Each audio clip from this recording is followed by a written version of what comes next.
The Opium Wars were a brutal series of conflicts, all fought over the incredibly profitable and destructive drug trade that was taking hold in mainland China during the 19th century.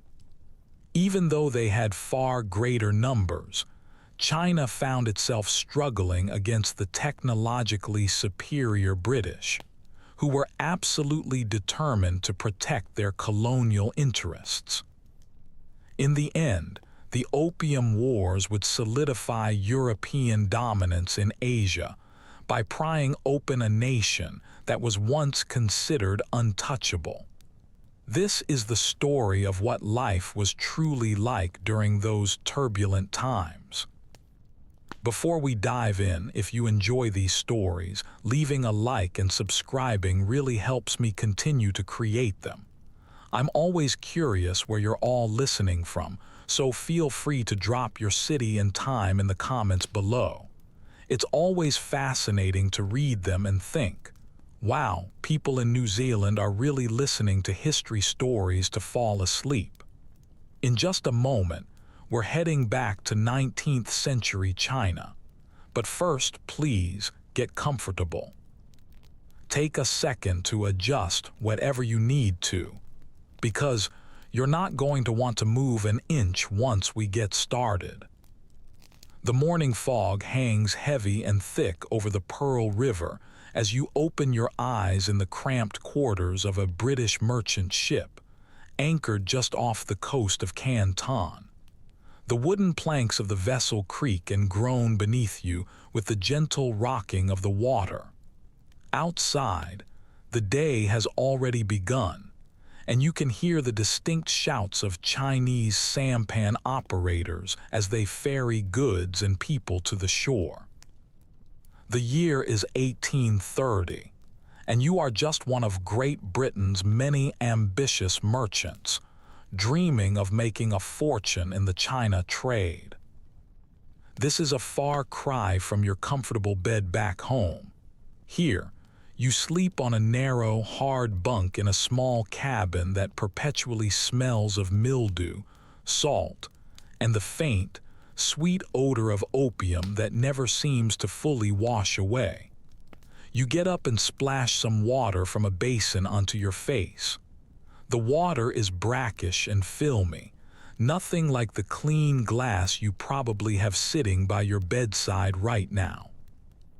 Peering through the small porthole, you can see the sprawling city of Canton, the only port in all of China where foreigners like yourself are even permitted to trade. And even in this one city, your movements are restricted to a tiny sliver of land known as the 13 Factories, a small area where Western merchants are corralled together like prize cattle. Morning, calls your business partner Thomas, as you step out onto the deck. Tea prices are up again, and the company is scrambling to find enough silver to pay for it all. This right here is the central problem that has been giving every single British merchant a throbbing headache. Britain has developed an all-consuming obsession with Chinese goods, especially tea, but also silk and porcelain. The Chinese, on the other hand, have absolutely no interest in anything that Britain produces. Do you know what the latest numbers are? Thomas asks as he pours you a cup of fragrant Chinese tea. 7 million pounds of tea, that's how much Britain imported last year alone, a full 7 million. And how much did we manage to sell to the Chinese? You ask, staring down into your teacup. Not nearly enough, you answer your own question. Not enough is the understatement of the century, Thomas scoffs. They don't want our wool, they have no need for our cotton, and they sure as hell don't desire our food. The only thing they will accept from us is silver, and silver is precisely what Great Britain is rapidly running out of. Let me try to paint a clearer picture of what's happening here. Imagine for a moment that you love shopping at one specific store. You go there every single week and buy everything you need. Your food, your clothes, even your furniture. But this particular store refuses to accept your credit cards or your checks.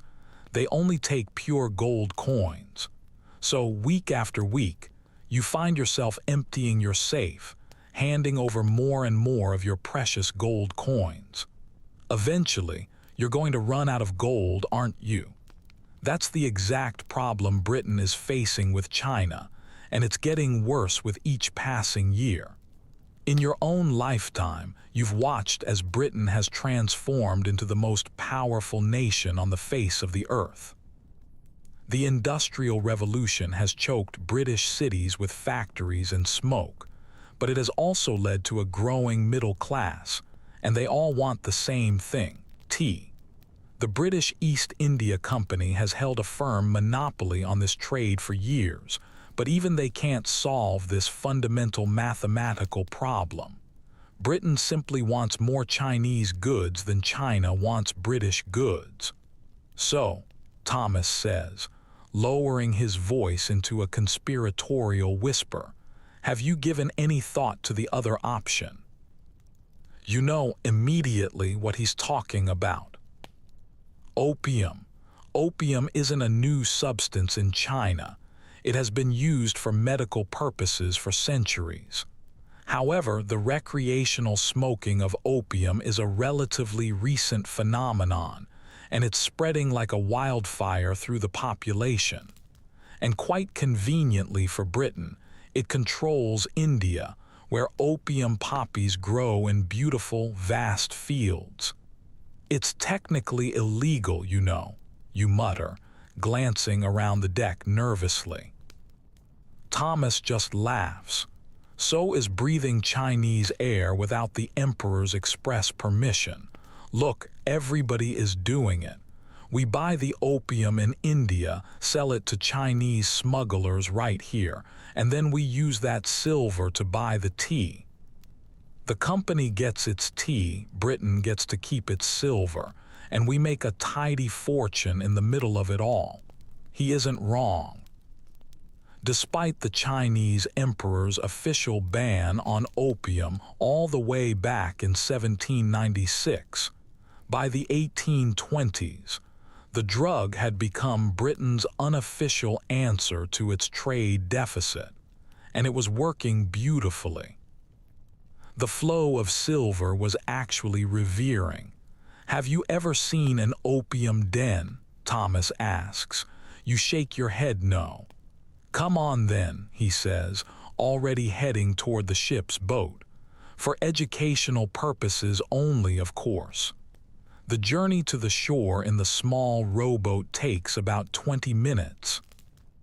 The water of the Pearl River is a murky brown, clouded with the waste from thousands of boats and the city itself. It's not exactly the crystal-clear water you see in vacation brochures. Canton sprawls out before you, a massive city of over 1 million people, all crammed into a labyrinth of narrow streets and alleys. But you won't get to see much of it, being a foreign devil, or fangui, as the Chinese call you. You're confined to the small trading area located near the waterfront. This way, Thomas says, guiding you through the cramped streets of the foreign quarter. You pass by other Europeans in their Western attire, Chinese merchants dressed in traditional robes, and street vendors selling steaming bowls of congee and dumplings. The smell hits you first. It's a sickly sweet aroma that vaguely reminds you of burning sugar mixed with something more medicinal. Thomas ducks down a narrow alleyway and knocks 3 times on a nondescript wooden door. It creaks open just enough to reveal a pair of suspicious eyes staring out. Thomas mutters something in pidgin Chinese, and the door swings open to let you in. Inside, the room is dimly lit and hazy with a thick, clinging smoke. On simple wooden platforms, perhaps a dozen Chinese men are lying down, each with a long pipe, their eyes glazed over in various states of drug-induced intoxication. "Jesus," you whisper, taking in the scene.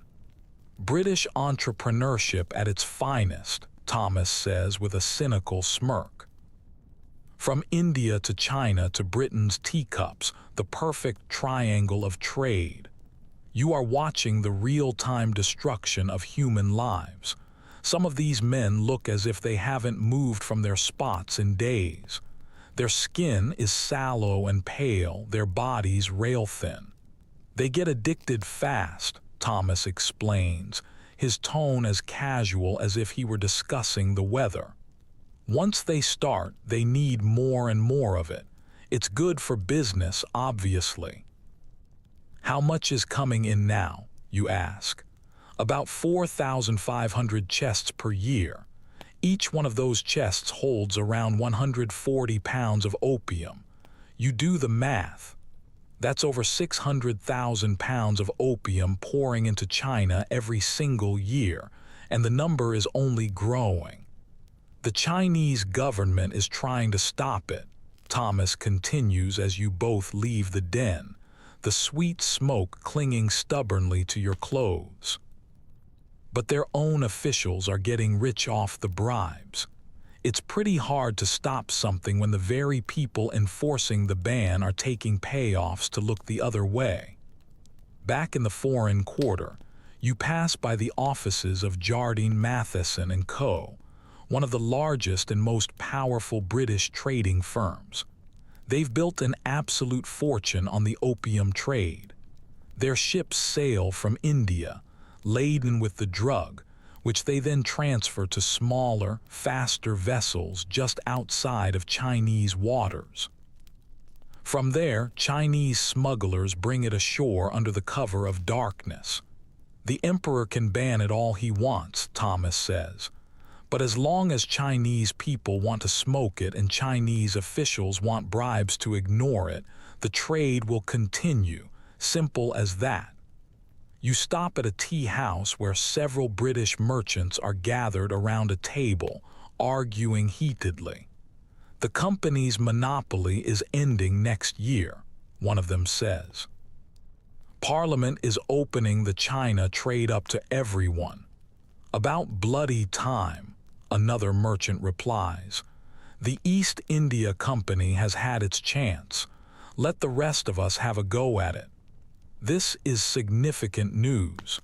Since the year 1600, the British East India Company has had a complete stranglehold on all trade with the East.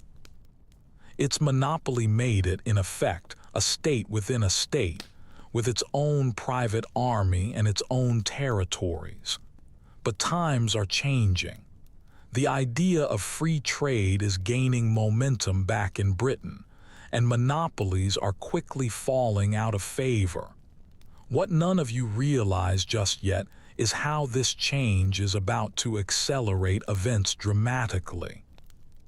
With the company's monopoly gone, even more British merchants will flood into China, all of them competing for profits, and many will turn to the one commodity that is guaranteed to make money: opium. "Mark my words," one of the men at the table says, lowering his voice. "The Chinese will eventually crack down for real, and what happens then? Will Britain protect our interests? It's a question that hangs heavy in the air. Britain, with the flexing naval muscle of its growing empire, has never been shy about using force to protect its trade. But a war with China, the very idea seems preposterous.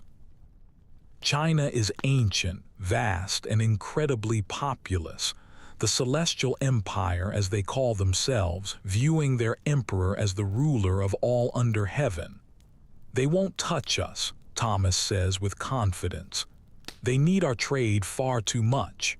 He's profoundly wrong, but you won't find that out for a few more years. As the sun begins to set, you make your way back to the ship.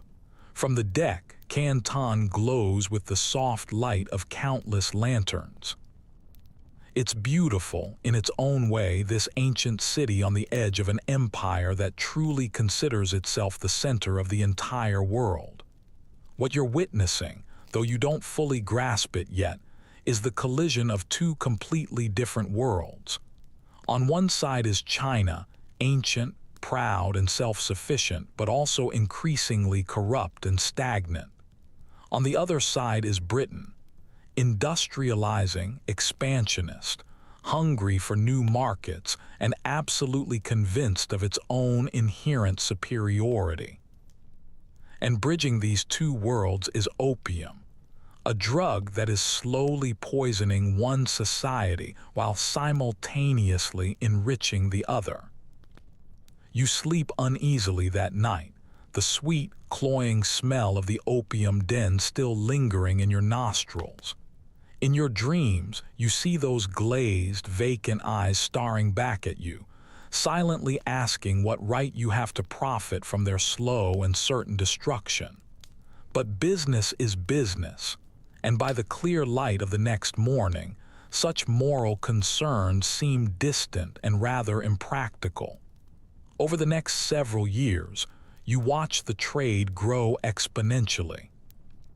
After the East India Company loses its monopoly in 1833, private merchants flood into Canton. Competition drives innovation, faster ships, better smuggling techniques, and more efficient distribution networks. The Chinese response is inconsistent, to say the least. Some officials take the bribes and simply look the other way. Others make a big show of cracking down, only to release the seized opium back to the smugglers for a handsome price. It's a whole system built on a foundation of corruption and denial. By 1836, opium imports have more than tripled from when you first arrived, reaching an astonishing 30,000 chests annually. That's over 4 million pounds of opium. The numbers don't lie, Thomas tells you one evening as you're reviewing the account books. He's gotten richer, bought his own ship, and greatly expanded his operations. 20 years ago, China had a massive trade surplus with Britain. Now we've completely reversed it. They're hemorrhaging silver. You can see it reflected in the exchange rates. The Chinese unit of silver, the tael, has become more valuable as the metal grows scarcer within China. It's basic economics. They can't ignore it forever, you say. Thomas just shrugs. Maybe not. But what are they going to do? Ban it even harder? The answer to that question comes in 1839, and it's not at all what any of you expected.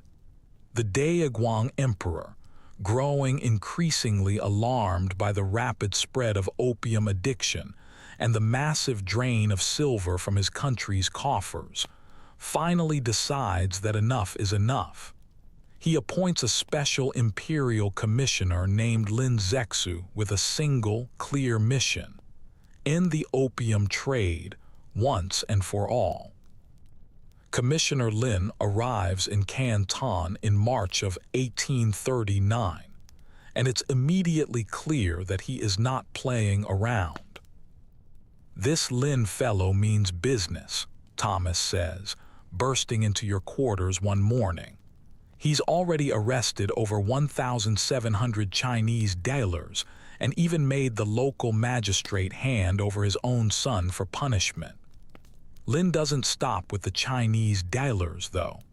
He turns his attention directly to the source of the problem: the foreign merchants who bring the opium to China's shores. In a bold and unprecedented move, he writes a letter directly to Queen Victoria herself. "Your Majesty," Thomas reads aloud from a translated copy that's circulating among the merchants, "how can you let your subjects bring such harmful things to another country? Your own nation makes laws against opium. Why would you then sell it to us? It's a perfectly fair question. Opium is strictly controlled back in Britain. Laudanum, which is opium dissolved in alcohol, is available as a medicine, but the pure, raw opium being sold to China would never be permitted for recreational use at home. But Lin's letter never reaches the Queen, and even if it had, it's highly likely that British trade interests would have prevailed over any moral considerations. Commissioner Lin escalates his campaign. He demands that all foreign merchants surrender their entire stocks of opium for destruction. When they refuse, he blockades the entire foreign quarter, completely cutting off their food and supplies. "He's trapping us like rats," Thomas fumes. "No one in, no one out until we hand over the opium."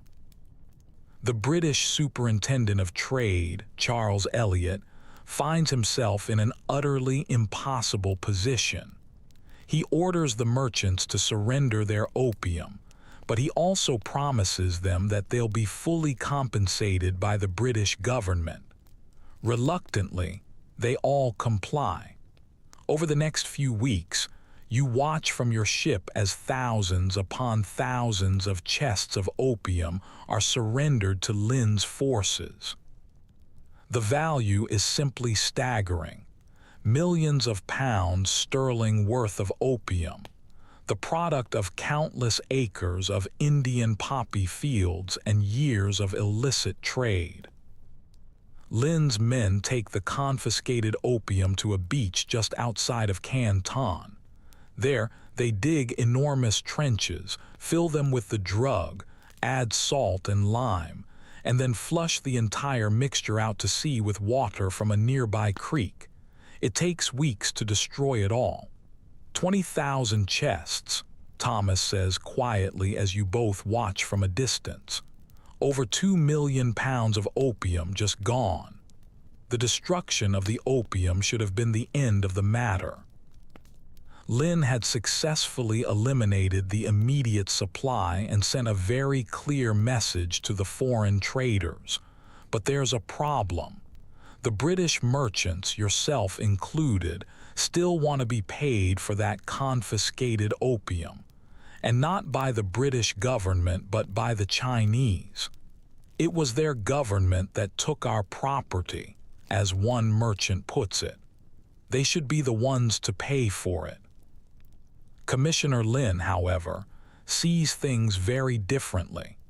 In his view, he has simply confiscated contraband, illegal goods that should never have been in China in the first place.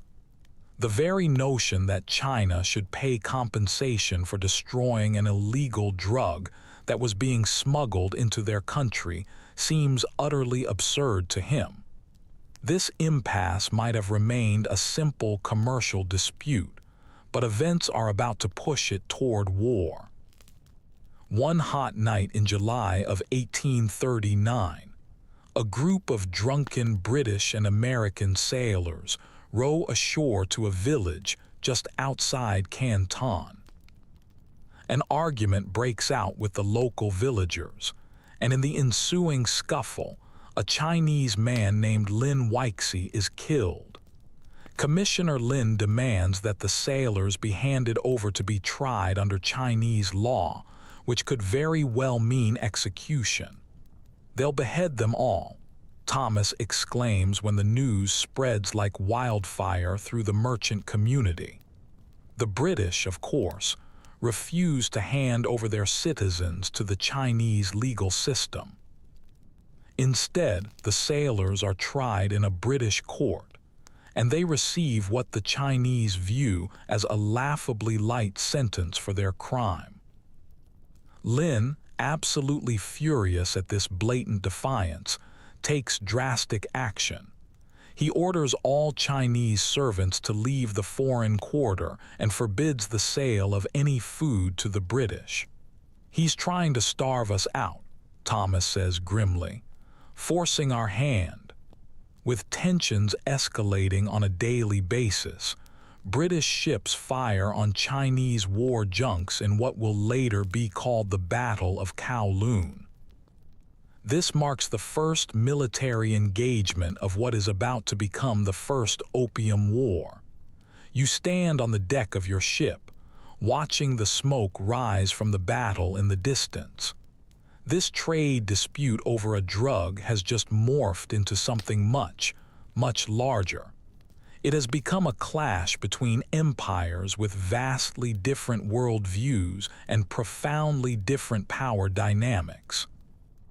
And you, along with every other merchant in Canton, are caught right in the middle of what will become one of the most consequential conflicts of the entire century. War, Thomas says quietly beside you, over opium. Who would have thought? But of course, it's about much more than just opium now. It's about sovereignty, trade rights, and diplomatic equality, all the complex issues that inevitably arise when two powerful civilizations collide with one another. And as night falls over Canton, neither you nor anyone else can possibly predict just how dramatically this war will reshape China, Britain, and the entire balance of power in Asia for the next 100 years. The news arrives on your desk like a death sentence. 23 more cases yesterday, High Magistrate, your assistant says quietly, placing the report down in front of you. 3 dead from overdose. 1 entire family sold their ancestral home for money to buy opium. You rub your temples, feeling the immense weight of your official hat, the very symbol of your rank within the Qing bureaucracy.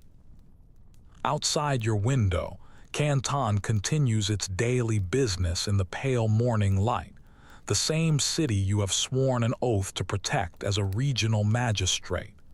The year is 1838, and you feel as though you are drowning in an endless sea of reports about opium. What began as a mere trickle has now become a raging flood that threatens to sweep away the very foundations of Chinese society. Any more seizures? You ask. Your assistant shakes his head. The smugglers are getting smarter. They're bribing the Coast Guard now. Of course they are. The corruption seems to spread just as fast as the addiction itself. You rise from your desk and walk over to the window. From here, you can see the foreign quarter, the 13 factories where the British, the Americans, and other foreigners conduct their business. Beyond that lies the Pearl River, crowded with ships that have come from all around the world. It wasn't always like this. You can remember a time when foreign trade was manageable, controlled through the Kohan, the official guild of Chinese merchants authorized to deal with foreigners. That system worked for centuries. The foreigners stayed in their designated area, they followed Chinese laws, and the trade benefited everyone involved. But opium changed everything. Another report, this one from Fujian province, your assistant continues, handing you another long scroll. The governor estimates that 1 in 4 adult males now smokes opium. 1 in 4. The number is absolutely stunning. In some of the coastal villages, the situation is even worse. Entire male populations are addicted, unable to work, spending every single copper coin they have on the drug. And the silver, your assistant's expression darkens, continues to flow out of the country. Exchange rates are rising on a weekly basis. This might be the most dangerous aspect of the entire crisis. For centuries, China's economy has run on a silver standard. Now, so much silver is leaving the country to pay for opium that the entire economic system is under threat. You've seen the effects with your own eyes.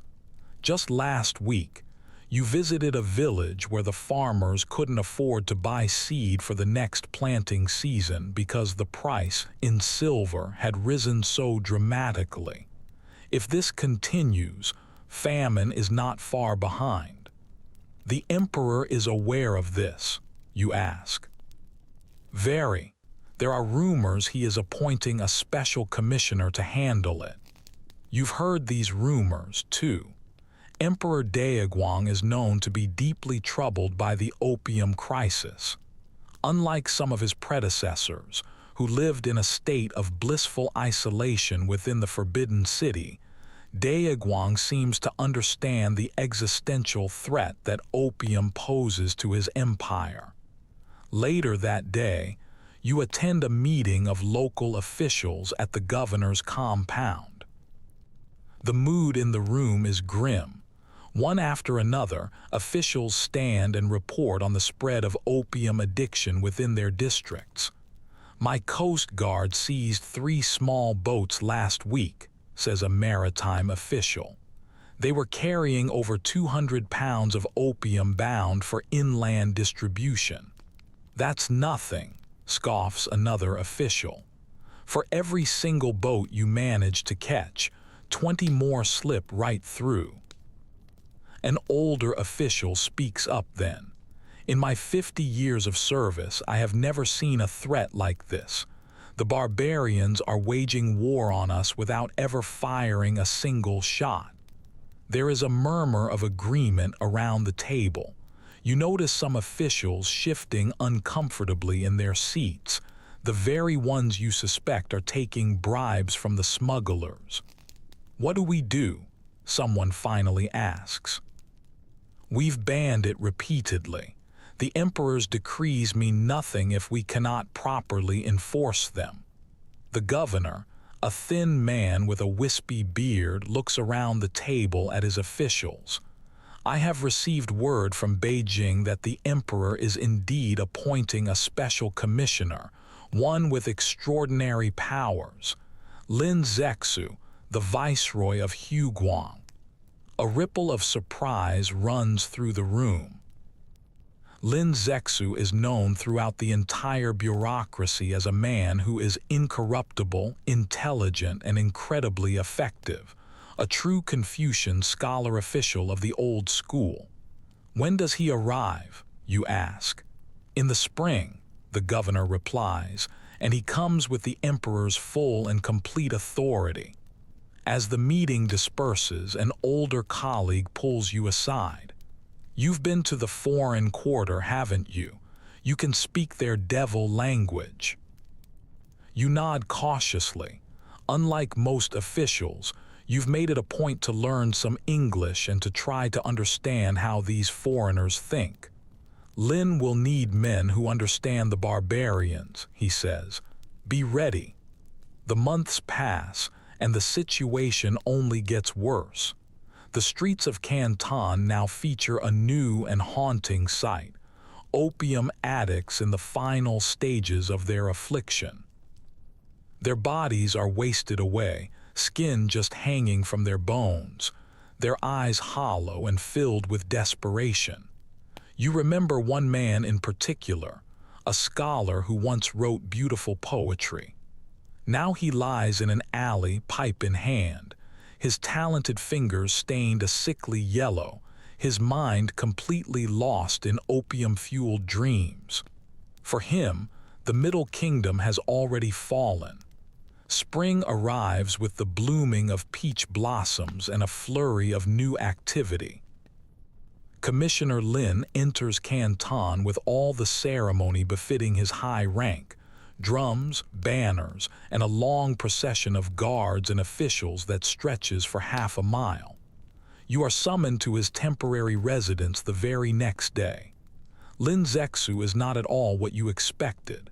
In place of an imposing, powerful figure, you find a slight, scholarly man with bright, intelligent eyes that seem to look straight through you. "You speak the barbarian tongue?" he asks, without any preamble. "Some, Excellency, enough to communicate." Lin nods, gesturing for you to take a chair. Tell me what you have observed. For the next hour, you detail everything you've seen of the opium trade, the smuggling networks, the rampant corruption, the horrifying addiction, and the devastating economic damage. Lin listens intently, occasionally making notes with a fine-tipped brush. When you finish, he sits in silence for a long moment. "The Emperor has given me a clear mandate," he finally says. "End the opium trade by any means necessary." The steel in his voice leaves no room for doubt that he means exactly what he says. "I will need men I can trust," he continues, "men who cannot be bought. Will you serve directly under me?" It is a dangerous assignment. You will make powerful enemies among corrupt officials and wealthy opium merchants, but you bow your head anyway. "It would be my honor, Excellency." What follows is an absolute whirlwind of activity.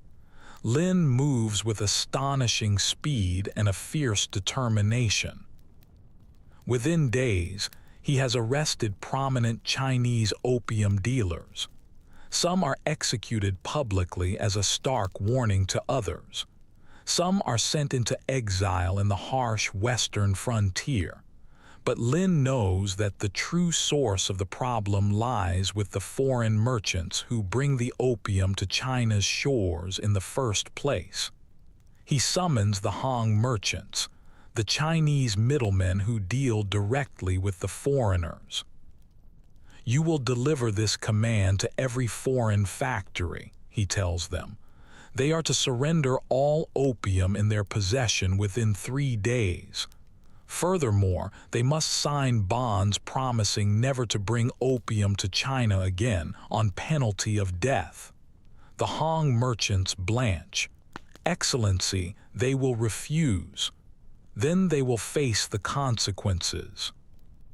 Later that night, you find Lin at his desk, writing by the dim light of a candle. You've been assigned to be his liaison to the foreign community, tasked with translating his proclamations and reporting back on their responses. "They are in shock," you tell him. "The British superintendent, Elliot, has arrived from Macau to deal with the crisis personally." Lin doesn't even look up from his writing. Good, a man of authority. Perhaps he can control his merchants better than his predecessors could. You glance down at the document he's working on. It's a letter, written in formal, elegant Chinese. "May I ask what you are writing, Excellency?" Lin pauses his work, setting down his brush. "A letter to the Queen of England. Victoria," you can't hide your surprise, "directly to their ruler. Why not? Ruler to ruler. I will explain the harm that opium does to our people. I will appeal to her moral sense. Surely she would not allow such evil to be perpetrated in her own country. Why then would she permit her subjects to poison ours?" The logic is impeccable, but you have studied the British enough to know that the letter will likely never reach Victoria, and even if it did, commercial interests would almost certainly prevail over any moral arguments. But Lin's sincerity moves you. He truly believes that reason and virtue will triumph in the end. The deadline passes. As you predicted, the foreign merchants refuse to surrender their opium or sign the bonds. Lin's response is both immediate and dramatic. "No Chinese shall serve the foreign factories," he decrees. "No food shall be sold to them. No one shall enter or leave the foreign quarter until they comply." It's an ancient siege tactic, now applied to trade diplomacy, and remarkably it works at least partly. After 6 long weeks of confinement, the British superintendent, Elliot, finally capitulates. He orders the British merchants to surrender their opium, promising them that they will be compensated for their losses by the British government. Over the next few days, more than 20,000 chests of opium, 6 million pounds of the drug, are handed over to the Chinese authorities. You are present at the handover, watching as cart after cart of the dark, sticky substance arrives at the collection point. The British merchants look absolutely furious, none more so than William Jardine and James Matheson, whose company is the largest opium importer in China. "This is theft," Jardine spits when he sees you. "Your government will pay for this." You maintain your composure. "Your opium has destroyed countless lives, Mr. Jardine. My government is protecting its people." Jardine's face reddens with anger. This isn't about opium. It's about trade, free trade, a concept your backward empire can't seem to grasp. The exchange haunts you later. To Jardine, this is all just business, impersonal and rational. He doesn't see the hollow-eyed addicts, the families destroyed, or the villages emptied of their silver. Commissioner Lin is triumphant. At Human, just outside of Canton, he personally oversees the destruction of the seized opium in specially dug trenches. The entire process takes weeks. Workers mix the opium with salt, lime, and water, and then they flush the resulting mixture out into the sea. The smell is overwhelming, a sickly sweet odor that clings to your clothes and your hair. You find yourself retching alongside many of the workers. "A necessary evil," Lin says, standing beside you as another batch is destroyed. "We must cleanse our nation of this poison." But even in this moment of victory, you sense that trouble lies ahead. The British merchants have retreated to Macau, and then to their ships anchored off the coast. Rumors are swirling that Jardine has returned to London to lobby for military intervention. Commissioner Lin, however, believes the matter is settled. He has fulfilled the Emperor's command. The opium has been seized and destroyed, and bonds have been signed, promising that no more will be imported. In the following weeks, Lin continues his campaign with vigor. He establishes a naval blockade to search all incoming ships. He rewards informants who report smuggling activities. He punishes corrupt officials who had facilitated the trade. One evening, as the summer heat hangs heavy over Canton, you join Lin on the veranda of his residence. Below, lanterns illuminate the city as night begins to fall. "The Emperor is pleased," Lin says, sipping his tea. "He has awarded me the title of Grand Secretary. A well-deserved honor, Excellency." Lin studies you for a moment. You look troubled. You hesitate, then decide that honesty is the best course of action. "I fear the British will not accept this outcome. They've lost millions of dollars worth of opium. Their pride is wounded, and they have the naval power to respond." Lin considers this. Perhaps, but right is on our side. The moral law of heaven supports our cause. The British have cannons, Excellency, and steamships. Lin smiles slightly. You admire their technology. "I fear it," you correct him. "I have seen their ships, their weapons. We have nothing comparable. Numbers are on our side. The Celestial Empire has stood for thousands of years. What are a few barbarian ships against the will of heaven?"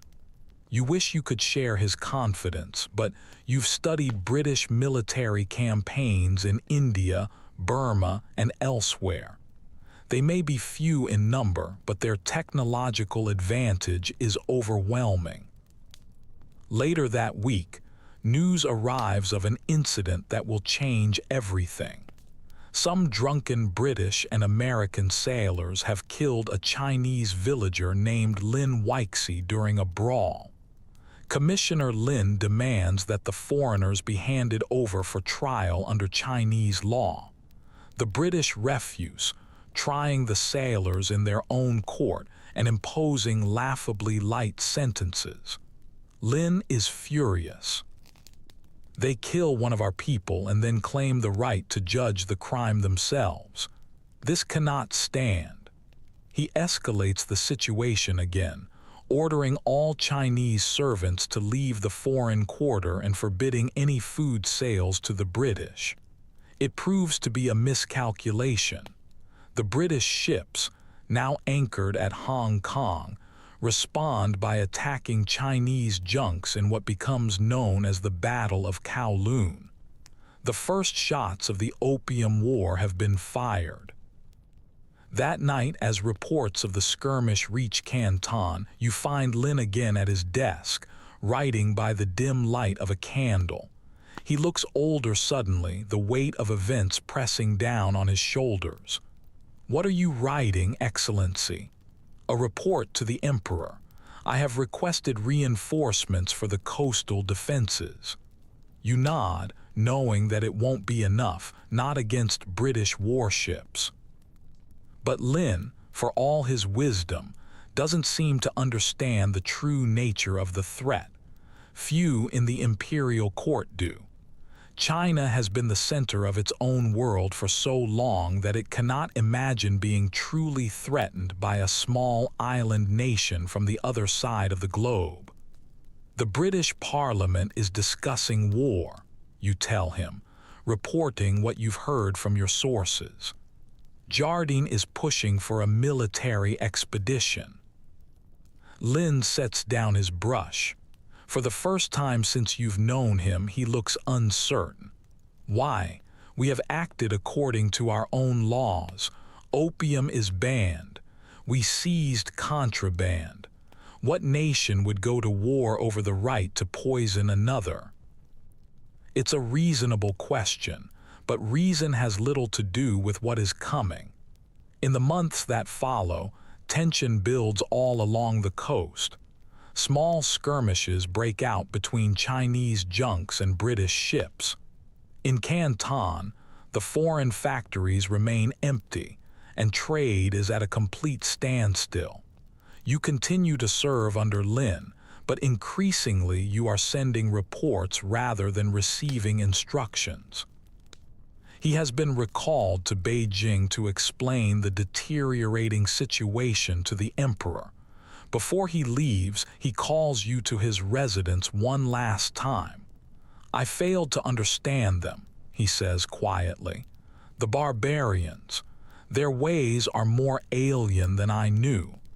It's the closest he will ever come to admitting that he miscalculated. "You did what was right," you assure him. "Perhaps, but right is not always enough." Lin's departure leaves a void in Canton. Other officials, less determined and more corrupt, begin to walk back some of his stricter policies. The opium trade, which had been momentarily disrupted, starts to resume through different, more clandestine channels. Then, in June of 1840, nearly a year after the opium destruction, the news you have been dreading finally arrives. A massive British fleet has reached Chinese waters. 16 warships, 4 armed steamers, and 28 transport ships carrying 4,000 troops. The First Opium War has officially begun, though no formal declaration of war has been made. It is a war unlike any China has ever faced before. It is not a border conflict with nomadic tribes or a dynastic rebellion, but a clash with a technologically superior foreign power driven by overwhelming commercial interests. As you watch the sun set over Canton that evening, you wonder what Commissioner Lin would say now. Would he still believe in the protection of heaven, in the moral supremacy of China's cause? One thing is certain. The Celestial Empire is about to learn a very harsh lesson about the changing world order, and the cost will be measured not just in silver, but in sovereignty. The British ships are coming, and they bring with them the dawn of a new and uncertain era, one in which China will no longer be the center of its own world. The deck of HMS Volage creaks beneath your boots as you pace back and forth, spyglass in hand. You pause at the rail, carefully scanning the horizon where the Pearl River meets the South China Sea. There's no movement, no sign of supplies, and this is day 3 of the standoff. "Anything, Lieutenant?" Captain Smith asks, joining you at the rail. "Nothing, sir," you reply, collapsing your spyglass with a sharp, definitive click. Not a single sampan in sight. It's July of 1839, and you are a young lieutenant in Her Majesty's Royal Navy, serving on a 28-gun frigate stationed off the coast of China. 3 days ago, Commissioner Lin ordered all food supplies to British ships to be completely cut off. Now your stomach is growling in protest, and the mood on board the ship grows darker with each passing hour. "Bloody Chinese," the captain mutters, "starving us out over a few crates of opium." You know it's much more than just a few crates. 20,000 chests have been destroyed, millions of pounds sterling up in smoke. But right now, your mind is focused on more immediate concerns, like when you're going to eat again. "What about Macau, sir?" you suggest. "The Portuguese might still trade with us." The captain nods grimly. "I've already sent the cutter. They should be back by nightfall." This wasn't how you had imagined your posting to the China station. The Royal Navy has maintained a presence in these waters for years, primarily to protect British trade interests. But what began as a simple commercial dispute has now escalated far beyond anything you could have ever expected. "It's hard to believe it's come to this," you say, "over opium." "It's not about the opium, lad." The captain's voice takes on the tone he always uses when imparting wisdom to his junior officers. "It's about respect, about sovereignty. You simply can't have Chinese officials dictating terms to subjects of the British Crown." You're not entirely convinced, but you nod anyway. Naval officers don't question their superiors, especially not when everyone is hungry and tempers are running short. Below deck, the mood is even worse. The sailors are crowded in the mess, their usual lively banter replaced by a sullen, angry silence. The cook has stretched the remaining rations as far as they can possibly go, but it's just not enough. "When are we going to hit back, sir?" asks Midshipman Collins, a boy who is barely 17, with an eager face that hasn't yet needed a razor. "The men are saying we should just shell Canton and be done with it." "That's not our decision to make," you tell him firmly. "London will decide what happens next." But privately, you wonder. Britain doesn't take humiliation lightly, especially not from those it considers to be its inferiors. The seizure of the opium, the confinement of British subjects, and now this food blockade, each one is a step toward what feels increasingly inevitable. That evening, the cutter returns from Macau with grim news. The Chinese have pressured the Portuguese to refuse to sell supplies to British ships as well. "We'll need to sail south," the captain announces at the officers' meeting, "to Singapore or Manila for provisions. We can't hold our station here without food." It's a reluctant retreat, however temporary, and everyone on board feels it. The mighty Royal Navy, forced to abandon its post because it can't secure a loaf of bread or a side of beef. The humiliation burns. As you prepare to depart, news arrives by way of a merchant ship. Some British sailors went ashore near Kowloon and got into a drunken brawl with the locals.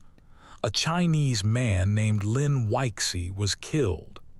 Commissioner Lin is demanding we hand over the culprits for execution. Your captain informs the officers.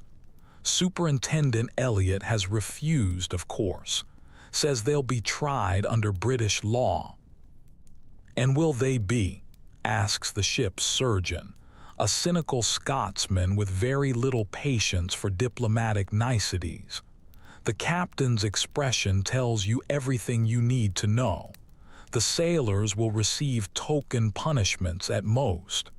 No British subject will hang for the death of a Chinese villager, no matter what the circumstances. This is how empires operate, you are learning. There are different rules for different people. The strong dictate the terms to the weak. It's been this way since the time of Rome, perhaps since the very beginning of civilization. You're a naval officer, not a politician or a philosopher. Your job is to follow orders and protect British interests. But sometimes, in the quiet hours of your watch, you wonder about the justice of it all. 2 days later, you're anchored near Hong Kong, an island the British have begun to use as a makeshift base of operations. Superintendent Elliot has established his temporary headquarters here, far away from Canton's restrictions. A summons arrives for your captain. All ship commanders are to report to Elliot immediately. When he returns hours later, his expression is thunderous. "We're moving back to the Pearl River," he announces. Lin has cut off all supplies to British nationals. Elliot is demanding the Chinese government change its position or face the consequences. "We're going to fight," you ask, trying to keep the surprise out of your voice. "We're going to show force," the captain corrects. HMS Volage and Hyacinth will proceed to Chuanpi, near the mouth of the Pearl River. If Chinese war junks try to stop us, we have authorization to engage. Just like that, the line has been crossed.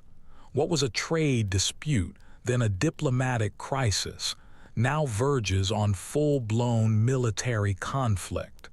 The next morning dawns misty and still as your ships approach Chuanpi. Through your spyglass, you can make out the shapes of several Chinese war junks, at least 15 of them, forming a blockade across the river. "Beat to quarters," the captain orders, his voice unnaturally calm. The drum sounds and the ship transforms into a hive of disciplined activity. Gun crews scramble to their positions. Powder monkeys stand ready. Marines line the rails with their muskets loaded. "Run up the signal, disperse or be fired upon," the captain commands.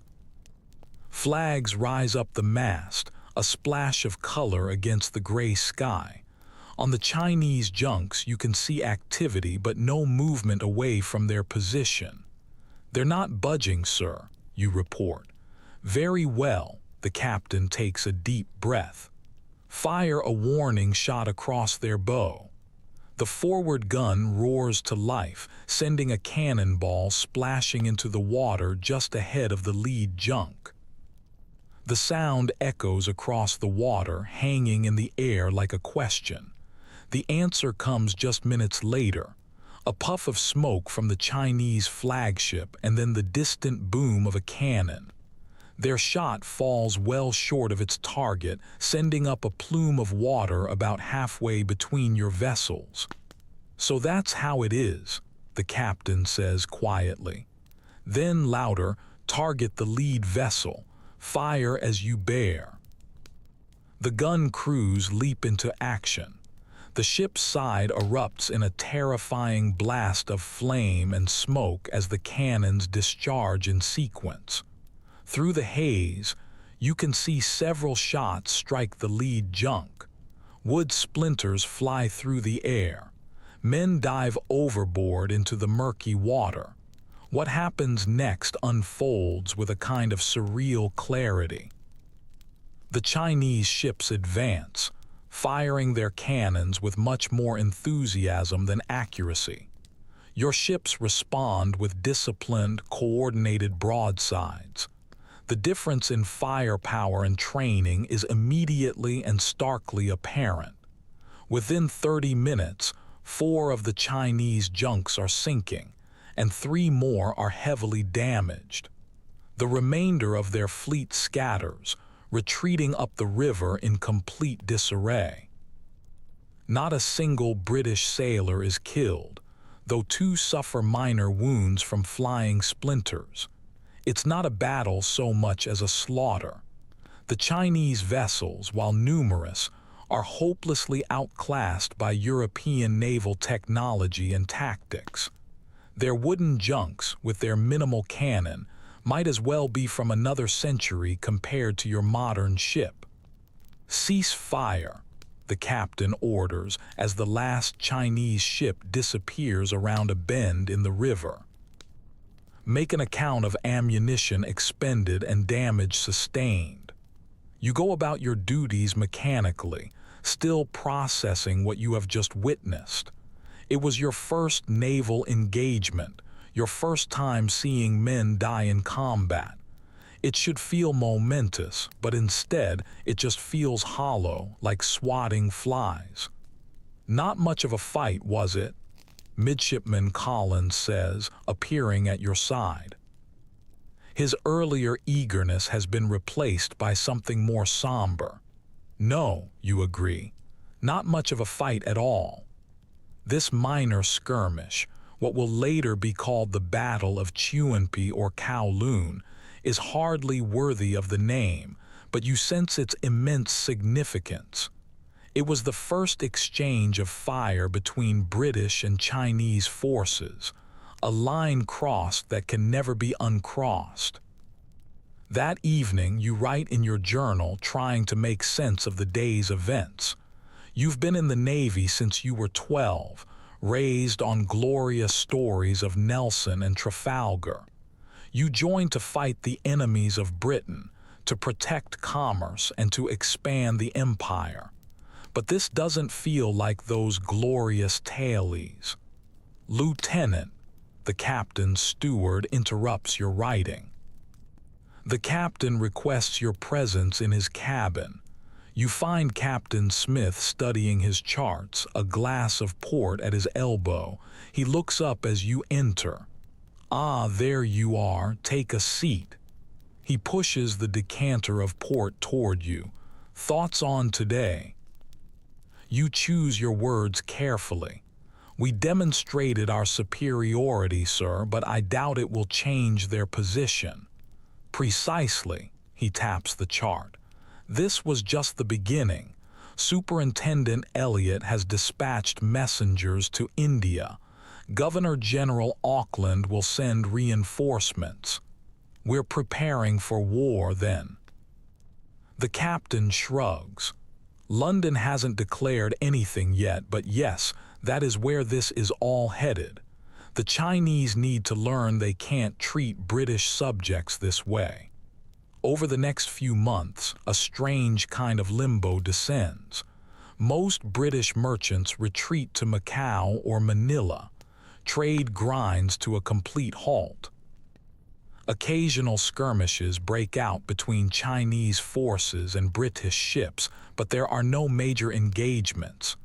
You patrol the waters of Hong Kong, waiting for news from London. The weather turns cooler as autumn approaches, bringing some relief from the oppressive summer heat. Still, no new orders come. Then, in January of 1840, a ship arrives from England bearing dispatches.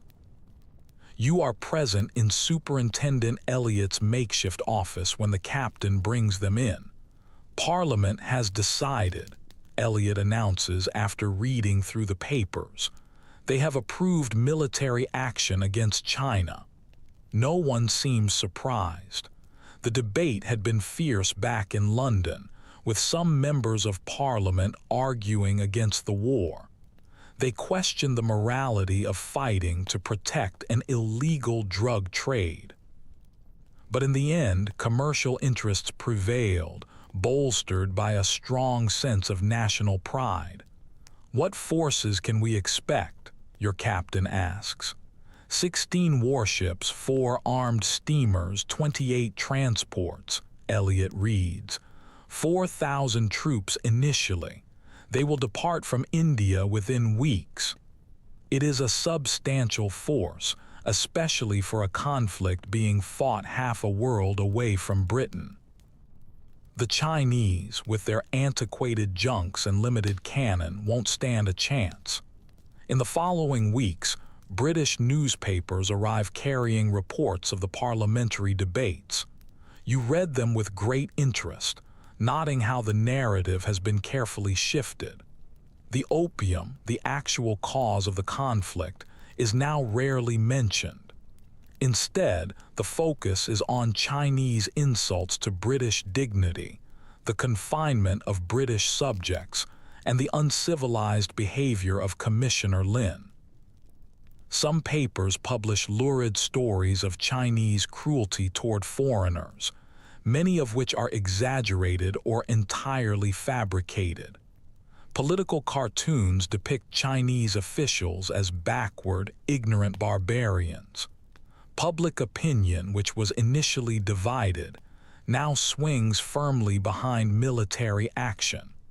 This is how wars begin, you realize, not just with cannons, but with words, with stories told to justify actions that have already been decided upon. Spring arrives, and with it, the British Expeditionary Force. The harbor at Hong Kong transforms almost overnight, filling with warships, transports, and supply vessels. A strict military discipline replaces the relative casualness of the naval squadron. You watch from the deck of HMS Volage as the troops disembark. Regiments from the British Army and sepoys from the East India Company's forces. Their bright red coats and white crossbelts stand in stark contrast to the blue waters of the harbor. "Impressive, isn't it?" says a voice beside you. You turn to find a civilian gentleman observing the proceedings. "Indeed," you agree. "And you are." Charles Gutzlaff, he extends his hand. Interpreter and missionary. You've heard of Gutzlaff, one of the few Westerners fluent in Chinese, known for distributing Christian literature along the coast while also gathering intelligence on Chinese defenses. "They don't stand a chance," Gutzlaff says, nodding toward the mainland. "I've seen their forts, their troops. They're antiquated. The Qing military has been in decline for a century." "You don't sound troubled by the prospect of war," you observe. Gutzlaff smiles thinly. "This war, however regrettable its cause, will open China to free trade and to the gospel. Both are sorely needed here.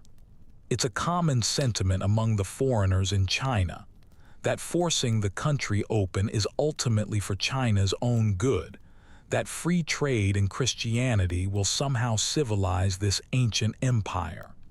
You're saved from having to respond by the approach of your captain, who informs you that Volage is to join the first offensive operation, the capture of Chusan Island to serve as a forward base. As preparations continue, you are transferred to HMS Nemesis, one of the new iron-hulled steam vessels that have just arrived. The Nemesis represents the absolute cutting edge of naval technology. It has an iron hull, steam-powered paddle wheels and pivot guns capable of firing explosive shells rather than just solid shot. She only draws 5 feet of water, the chief engineer tells you proudly as he shows you around the vessel. She can sail right up the shallow Chinese rivers where no ship of the line could ever follow. And those paddle wheels mean we don't need favorable winds. We make our own way. The technological gap between Britain and China, which was already wide, just grew even wider. In June of 1840, the expedition finally gets underway. The plan is to blockade the Pearl River, seize Chusan Island near Ningbo, and then move north to apply pressure at Tianjin, the port that serves Beijing. The ultimate goal is to force the emperor to negotiate on British terms. As HMS Nemesis steams north along the Chinese coast, you stand on the deck watching the shoreline slide by. You see fishing villages, terraced fields, and ancient pagodas. China unfolds before you like a beautifully painted scroll. It's a beautiful land, this country you have come to conquer.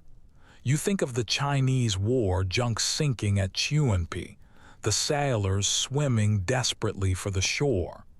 You think of the opium dens in Canton, men wasting away on their platforms.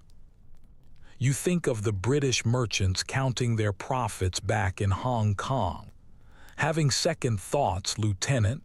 Asks the ship's commander, catching your somber expression. Just thinking about what we're doing here, sir.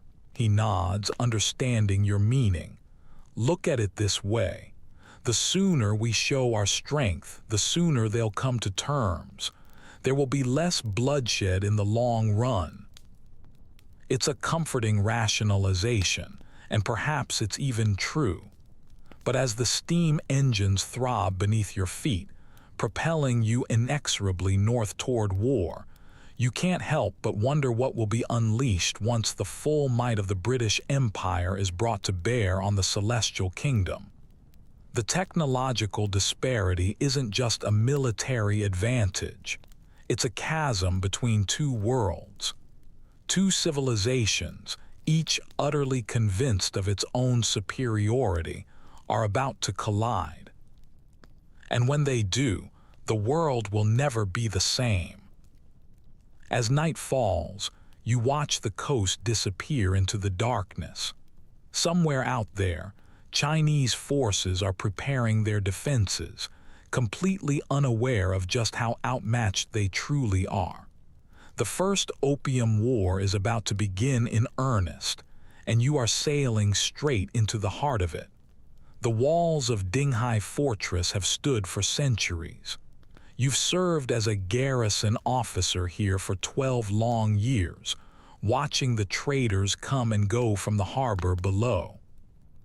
The fortress has never fallen, not to pirates, not to rebels, not to anyone until today. They're coming again.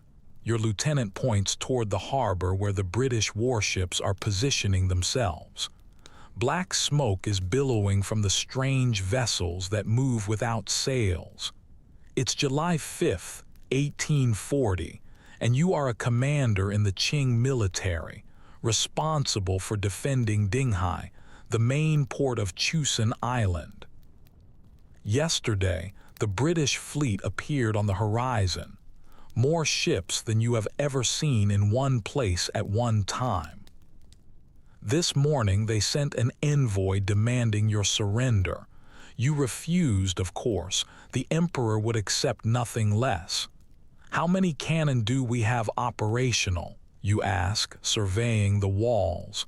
36, Commander, but the lieutenant hesitates. Speak freely.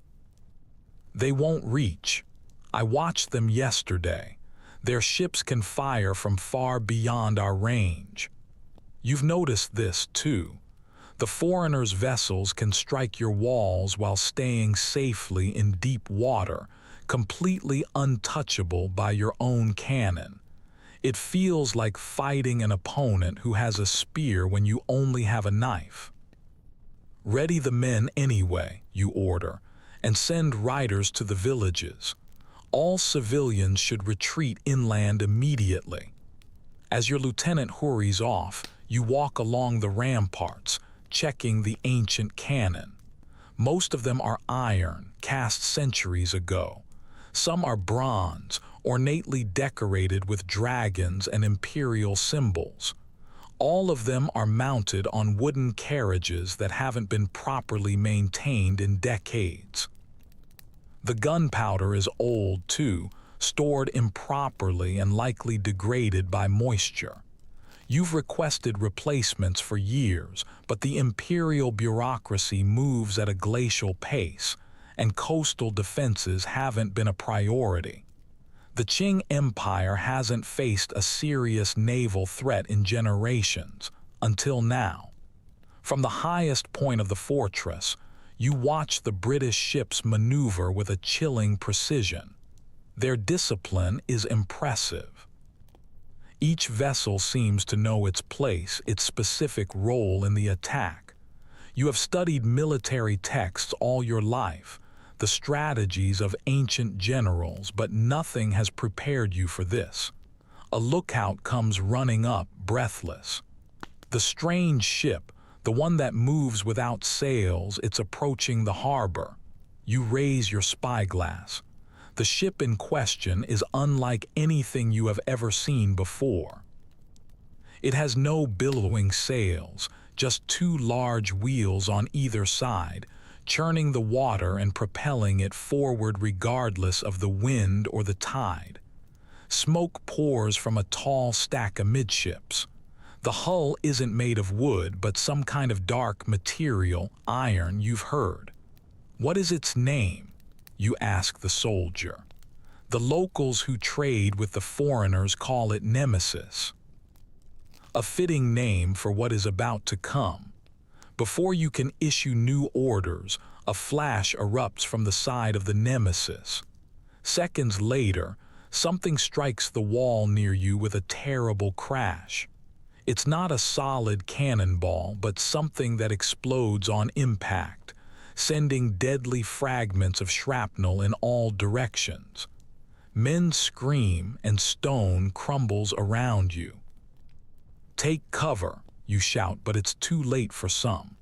A dozen of your soldiers lie dead or wounded where the shell hit.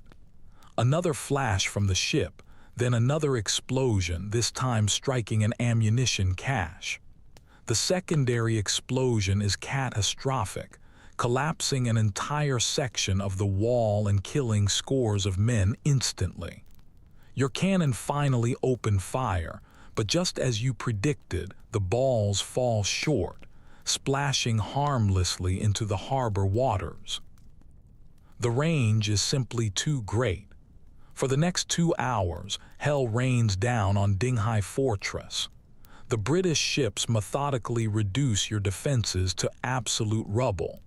Your men fight bravely but futilely, manning cannon that cannot reach the enemy, firing muskets that are accurate to 100 paces against ships that are 500 paces away. By sunset, the fortress that has stood for centuries is nothing but a broken, smoking shell. A third of your men are dead, many more are wounded. The survivors look to you, their eyes haunted by the day's slaughter. "What do we do, Commander?" your lieutenant asks. The answer is obvious if bitter. We retreat. We cannot hold this position against such weapons. That night, as your remaining forces withdraw from the smoking ruins of Dinghai, British troops land completely unopposed. By morning, the Union Jack flies over the fortress where imperial banners have hung for generations. You lead your battered contingent inland toward the provincial capital, where you will have to report this disaster to your superiors. As you march, the local villagers watch you from the fields, their faces betraying neither sympathy nor surprise. They have seen which way the wind is blowing. "How can we fight them?" your lieutenant asks as you make camp that evening. Their ships are made of iron, they move without wind. Their cannon fire exploding shells, not solid balls. We adapt, you say, with more confidence than you actually feel. We learn. The Empire has faced barbarians before. But even as you say it, you know that this is different. These aren't nomadic tribesmen from the steppes who can be bought off or absorbed into the culture. These barbarians bring with them technologies you don't understand, tactics you have never encountered, and an implacable determination to open China on their own terms. Word of Dinghai's fall spreads quickly. As you journey to the provincial capital, you hear rumors of other British victories all along the coast. Amoy, Ningpo, Canton. The mighty Qing Empire, which has ruled for 2 centuries, seems utterly helpless before these foreign devils. At the capital, you are immediately summoned to the governor's palace. You expect anger, perhaps even punishment for your failure. Instead, you find only confusion and fear. "Tell me everything," the governor says. "Leave nothing out. We must understand what we are facing." So you describe the iron ship that moves against the wind and the tide, the exploding shells that can destroy stone walls, the incredible precision of the British gunnery, and the unwavering discipline of their troops. When you finish, a heavy silence hangs over the chamber. "Can we match them?" the governor finally asks. "Not as we are," you admit. "Their weapons, their ships, they are from another world." One of the governor's advisors speaks up. "We have more men, thousands more. We can overwhelm them with sheer numbers." You shake your head. "Numbers mean nothing when they can kill 100 of our men with a single exploding shell, when their ships can bombard us from far beyond the reach of our own cannon." "And what do you suggest?" the governor asks. "What can you suggest? You are a military officer, not a diplomat or a strategist. You know how to command troops, how to maintain discipline, and how to manage defenses. But this new kind of warfare, you are as lost as everyone else. We need new weapons," you say finally. "New ships, new tactics. We need to learn what they know." "That would take years," another advisor objects. "We don't have years, they are advancing now." He's right, of course.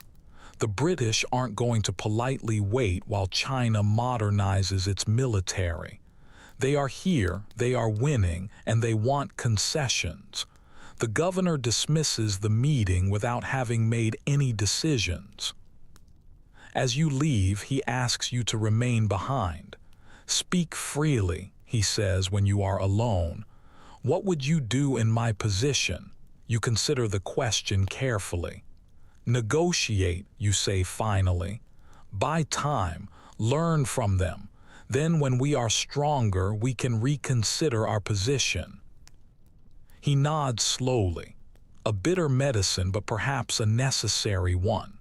Later that week, you are reassigned to a new command, a coastal battery near Ningbo, which has been hastily reinforced after the news of Dinghai's fall. As you travel there, you witness the panic that is spreading through the countryside. Villagers are fleeing inland, terrified of the foreign devils and their thunder ships. Markets are empty, and fields lie untended. Your new post isn't much better than Dinghai. It has ancient cannon, crumbling walls, and untrained troops. But now there is fear in the air, too. Your men have heard the stories. They know what happened at Dinghai. Will they come here? A young soldier asks you during inspection. Perhaps, you answer honestly. If they do, we will be ready. It's a lie, but it's a necessary one for morale. You spend the next few weeks drilling your men, repairing the defenses, and studying what little intelligence you have about British tactics. You send scouts to observe their ships from a distance. You interrogate merchants who have dealt with the foreigners. One evening, a fisherman is brought to your quarters. He's been to Hong Kong, he says, and he's seen the British building what looks like a permanent settlement. They're not leaving, he tells you. They're building stone buildings, piers, warehouses. They're bringing in more ships all the time. This confirms your worst fears. The British aren't here for a punitive expedition. They are here to stay. The fisherman has more to tell. I saw their iron ship up close. Nemesis, they call it. Do you know how it moves? You shake your head. Fire and water, he says. They burn coal to heat water into steam. The steam pushes great pistons that turn the paddle wheels. No sails needed, no oarsmen, just fire and water and iron. It sounds like sorcery, but you've seen it with your own eyes. Ships moving against the wind, belching smoke. The world is changing and China is being dragged along with it, whether it is ready or not. Days later, a messenger arrives with new orders. You are being transferred again, this time to Canton. The British have returned to the Pearl River and every experienced officer is needed. What about my men? You ask. Bring the best. Leave the rest to defend this position. You select 50 of your most reliable troops and depart the next morning. The journey to Canton takes weeks, across mountains and rivers, through territories that are increasingly disrupted by the foreign presence. Everywhere you look, you see signs of an empire in crisis. Abandoned villages, rowdy deserters, and officials fleeing their posts. Canton itself is hardly recognizable when you arrive. Once a bustling trading port, it is now a city under siege. British warships control the approaches. The foreign factories stand empty, their occupants having relocated to Hong Kong. Chinese troops have hastily constructed new defenses, but you can see at a glance that they won't stand against a determined British assault. You report to the new commander, a tough old veteran named Admiral Guan, who has been tasked with defending the Pearl River. He doesn't waste any time on pleasantries. You've faced their ships before, he says. Tell me how we stop them. We don't, you reply bluntly. Not with what we have. Their nemesis can sail in shallow water where our junks can't pursue. Their cannon outrange ours. Their shells explode on impact. Admiral Guan's expression darkens. Then what do you propose? Surrender or adaptation? New tactics? We can't match them ship for ship, but perhaps we can use the river against them. Barriers, chains, fire rafts. It's a desperate plan and you both know it. But it's something, a plan, however slim its chances of success. For the next few days, you work with the Admiral to prepare Canton's defenses. Chain booms are stretched across the river at its narrowest points. Fire rafts are constructed, basically, floating platforms loaded with combustibles, designed to be set ablaze and directed at enemy ships. Ancient cannon are repositioned for maximum effect. Then, word comes that the nemesis is approaching, leading a flotilla of British warships up the Pearl River. They're testing our defenses, Admiral Guan says, probing for weaknesses. You take your position at the main battery overlooking the river. Through your spyglass, you watch the nemesis approach the first chain boom. The iron ship slows, examining the obstacle. Then, methodically, it begins firing its exploding shells at the shore points where the chains are anchored. Within an hour, the chains hang loose and useless in the water. The Nemesis proceeds up the river. At the second defensive line, you have prepared the fire rafts. As the Nemesis approaches, these are set alight and pushed into the current. For a moment, it seems to work. The British ships pause, wary of the floating infernos drifting toward them. But then the Nemesis demonstrates another of its advantages: maneuverability. Its paddle wheels reverse, holding its position against the current, while small boats from the other ships attach grappling hooks to the fire rafts and tow them safely to the shore, where they burn out harmlessly. Your heart sinks. Every defensive measure has been neutralized, every advantage countered. By evening, the British flotilla has pushed to within sight of Canton itself. They anchor just beyond the range of the city's heaviest cannon and launch several small shells, not at the defenses but into the heart of the city. It's a demonstration, a warning of what they could do if they wished. In the War Council that night, Admiral Guan is grim. They could reduce Canton to rubble if they wished. Why haven't they? They don't want to destroy the city, you realize. They want to trade with it. They want access to our markets, our tea, our silk. A ruined city can't provide that. It's a small comfort. The British are showing restraint, not out of mercy, but out of commercial self-interest. The next morning, a boat under a flag of truce approaches from the British fleet. It carries a message: surrender the city or face a full bombardment. Admiral Guan has no choice.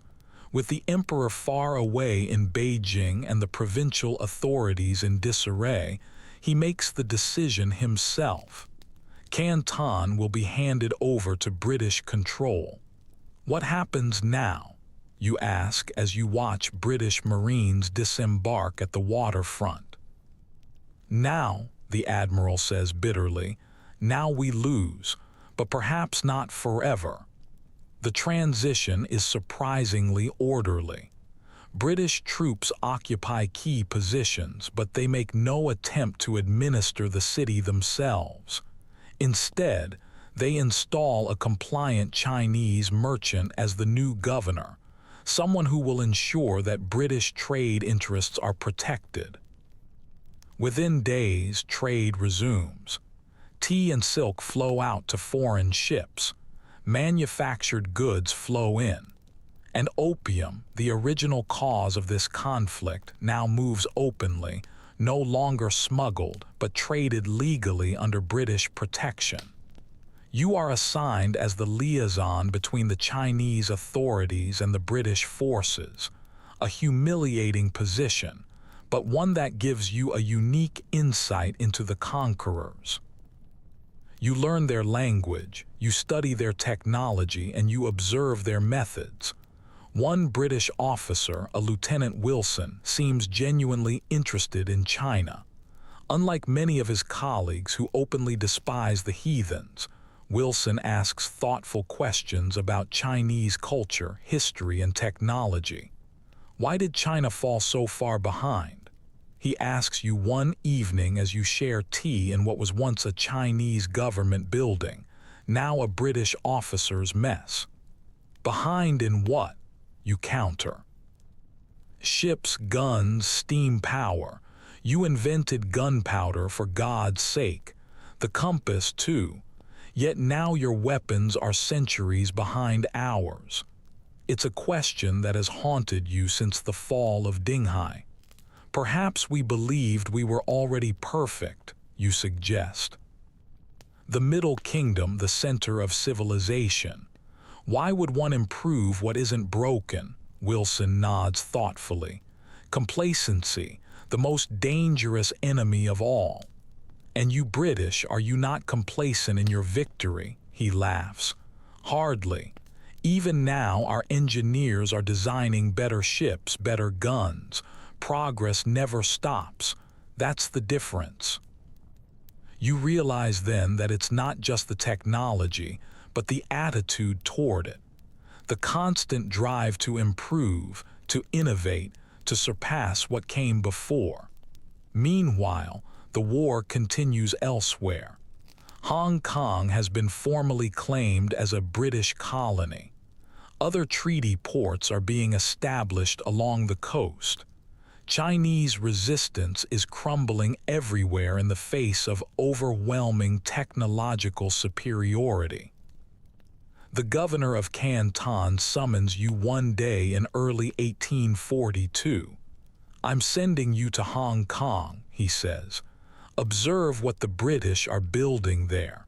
Learn everything you can about their plans." So you find yourself on a small Chinese junk, sailing into Hong Kong harbor, now firmly under British control. What you see shocks you. In less than 2 years, the British have transformed a sleepy little fishing village into the beginnings of a major port. Stone buildings rise along the waterfront, warehouses, offices, and residences. Piers extend out into deep water, capable of accommodating the largest ships. Most impressive of all is the naval yard they are constructing. Here, British ships can be repaired and resupplied far from home. It's not just a trading post, it's a permanent military base in the heart of Chinese waters. As you walk through the streets of this new Hong Kong, you overhear British merchants discussing the war's progress. They speak openly, not realizing that you understand their language. "The campaign along the Yangtze is going splendidly," one says. "They took Zhenjiang last week. Shanghai will fall any day now." "I heard they're pushing all the way to Nanking," his companion replies. "Bring the war to the emperor's doorstep. That will make him negotiate for real." It's worse than you feared. The British aren't just fighting for Canton or even for the treaty ports.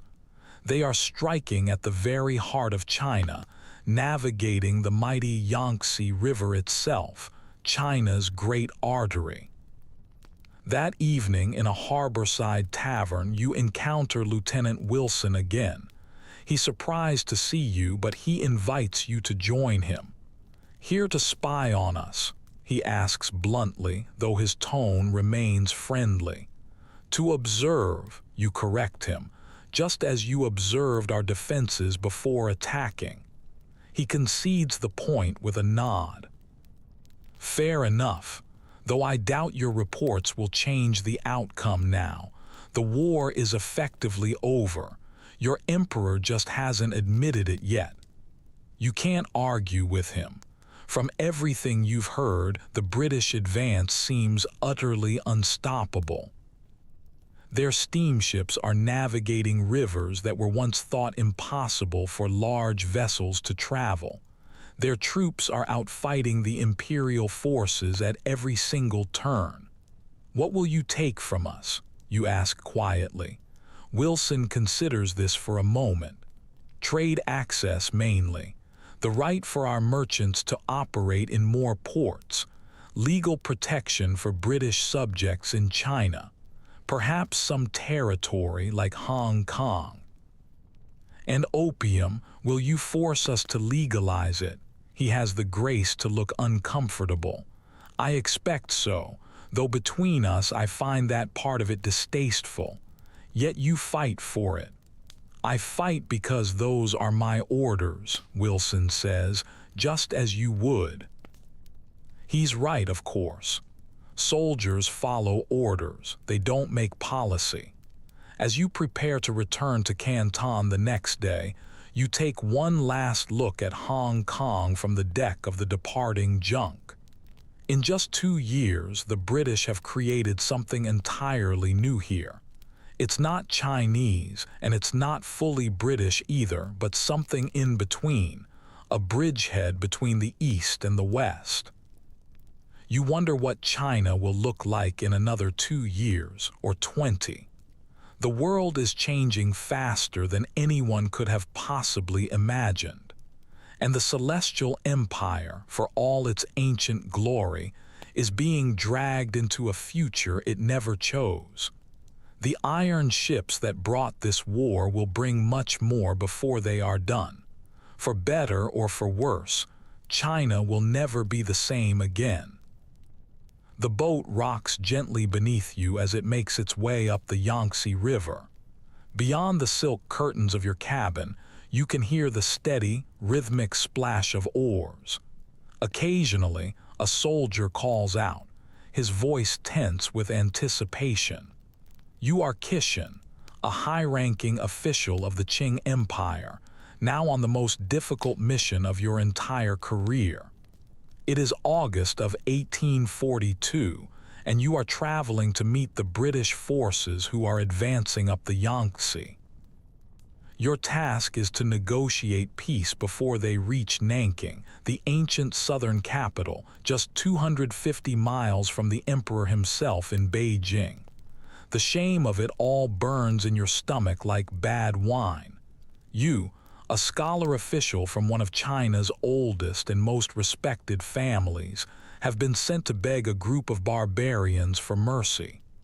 My lord, your assistant parts the curtain. The scouts report British ships ahead, iron ships. You nod, adjusting your official hat and straightening your fine silk robes. Appearances matter, especially in defeat. How many? 3 iron ships are leading. Many wooden vessels are following behind. They have anchored near Nanking's outer defenses. You have heard about these iron monsters, the Nemesis and her sister ships, which are impervious to Chinese cannon.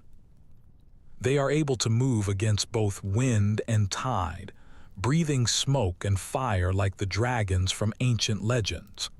Prepare the white flag, you order, and my official seals.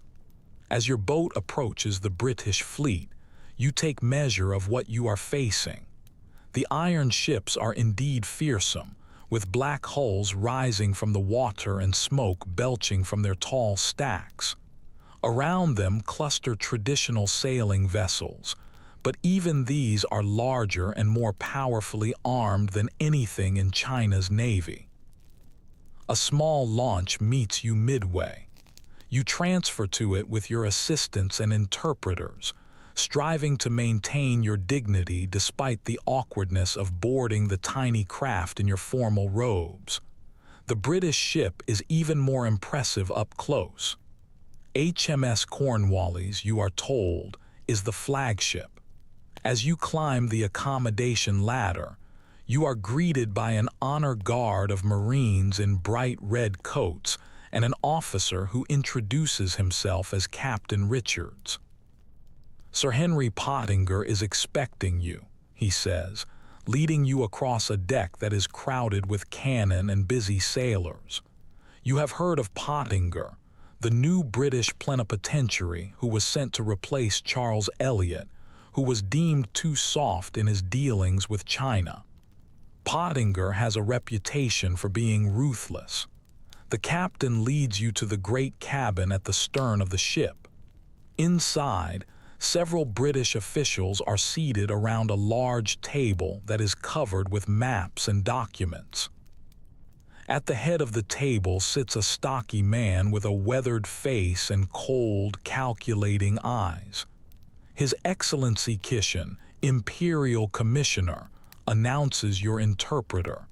Sir Henry Pottinger rises, offering a slight bow, less than your rank deserves but more than you had expected. Commissioner, he says, please be seated. We have much to discuss. You take your place at the table, acutely aware that this meeting is occurring on their ship, not on Chinese soil, a symbolic concession before the negotiations have even begun. I bring greetings from the Emperor, you say formally, and the authority to discuss terms of reconciliation between our two great nations. Pottinger's expression does not change. Let us be direct, Commissioner. Your Emperor's forces have been defeated at every single turn. We now control the coast from Canton to Shanghai. Our fleet sits within striking distance of Nanking. We could reduce the southern capital to rubble by nightfall. The threat hangs heavy in the air. You know it is not an idle one. Reports have reached Beijing of the British bombardment of other cities, precise, devastating, and utterly unstoppable. The Emperor desires peace, you acknowledge, but a peace with honor. Honor is a luxury for the victorious, Pottinger replies coolly. But I am not here to humiliate China unnecessarily. I have specific terms that will satisfy my government. He slides a document across the table. It is written in both English and Chinese. The latter is translated badly, with numerous errors, but the meaning is clear enough. As you read, your heart sinks. The demands are even worse than you had feared. The cession of Hong Kong Island. The payment of $6 million silver as war reparations. The opening of 5 ports to British residents and trade. The establishment of fixed tariffs on all imports and exports. And legal equality between British and Chinese officials. These terms are severe, you say carefully. They are non-negotiable, Pottinger responds, though I am open to discussing the details of their implementation. You think of your instructions from the Emperor. You are authorized to cede Hong Kong, a small and relatively unimportant island. You can agree to open some ports and to pay some reparations. But the fixed tariffs, the legal equality, these strike at the very heart of how China views itself and its relationship with the outside world. For thousands of years, China has been the Middle Kingdom, the center of civilization. Foreign nations were viewed as tributaries, not as equals. Foreign merchants operated in China by the grace of the Emperor, not by right. I must consult with my colleagues, you say, trying to buy some time. Pottinger nods. Of course. But I should inform you that my patience and that of my fleet commanders is limited. If an agreement is not reached within 3 days, we will advance on Nanking and continue up the Yangtze. The implied threat is crystal clear. Agree, or watch the southern capital burn. Back on your boat, you confer with your assistants late into the night. Reports arrive hourly about the British military movements. They are positioning their artillery on the hills overlooking Nanking. Their ships are ranging up and down the river, mapping the defenses. They are preparing for an assault while they are talking about peace, a strategy as old as warfare itself. We could request reinforcements, suggests your military advisor. The garrisons from the northern provinces would not arrive in time, you finish for him, and they would not change the outcome even if they did. Then what options remain, my lord? You stare at the candle flame flickering on your desk. We negotiate the least damaging terms possible, and we learn. Learn what? Everything, how they build those ships, how their cannon fire exploding shells, how they navigate with such precision, how they organize their military and their commerce, everything. Over the next 2 days, you shuttle back and forth between your boat and the British flagship, haggling over the details while accepting the core demands. The British are willing to reduce the indemnity slightly. They agree to phase in the opening of some of the ports. But on the issues of Hong Kong, the tariffs and legal equality, they will not budge. On the third day, with British guns now visibly positioned on the hills above Nanking, you sign the preliminary agreement. The formal treaty will follow, but the outline is now set. The Treaty of Nanking, the first of what will later be called the Unequal Treaties, is born. That night, alone in your cabin, you drink rice wine and contemplate what this all means for China. You have spent your entire life serving an empire that considered itself the pinnacle of civilization. Now, you have just signed away pieces of its sovereignty to a group of foreign barbarians with better weapons. The world has changed, you murmur to yourself, and we failed to notice. The formal signing of the Treaty of Nanking takes place 2 weeks later, aboard HMS Cornwallis. You attend with the other Chinese officials, all of you wearing expressions of carefully masked humiliation. Sir Henry Pottinger brings his own contingent, naval officers in crisp, clean uniforms, East India Company officials in formal attire, and merchants in expensive European suits. They make no attempt to hide their triumph. The treaty document itself is ornate, written on fine parchment in both languages. As you affix your seal beside your signature, you can't help but reflect on how this single piece of paper will change the course of history. Hong Kong Island, a small but strategically located piece of Chinese territory, will now fly the British flag. 5 ports, Canton, Amoy, Fuzhou, Ningpo, and Shanghai, will be open to foreign residents and trade. The ancient Kohong monopoly system will end, replaced by free trade under fixed tariffs. British subjects who are accused of crimes in China will be tried by British, not Chinese, courts. And opium, the poisonous drug that started this conflict, isn't even mentioned in the treaty. Its trade will continue, unrestricted. A historic moment, Pottinger says, as servants pour champagne for the British delegation. The beginning of a new era in the relations between our great nations. You accept a cup of tea instead, unable to celebrate your nation's humiliation. Indeed, Sir Henry, though I wonder if we will judge this new era in the same way. He regards you with something that almost approaches sympathy. Progress is often painful, Commissioner, but China will benefit from closer integration with the world. Of that, I am certain. Will it? You have your doubts, but you also have your instructions. Sign the treaty, prevent further hostilities, and save what can be saved. The next morning, you begin your long journey back to Beijing to report to the Emperor. It is a journey of over 1,000 miles, much of it by water, then overland through provinces that are growing increasingly restive with the news of the foreign victories. As your boat heads down the river, you pass the British ships that are still anchored near Nanking, a constant reminder of the force that is backing their diplomatic demands. Their sailors watch you pass, some of them waving in what seems to be genuine friendliness. They don't understand what they have done. How could they?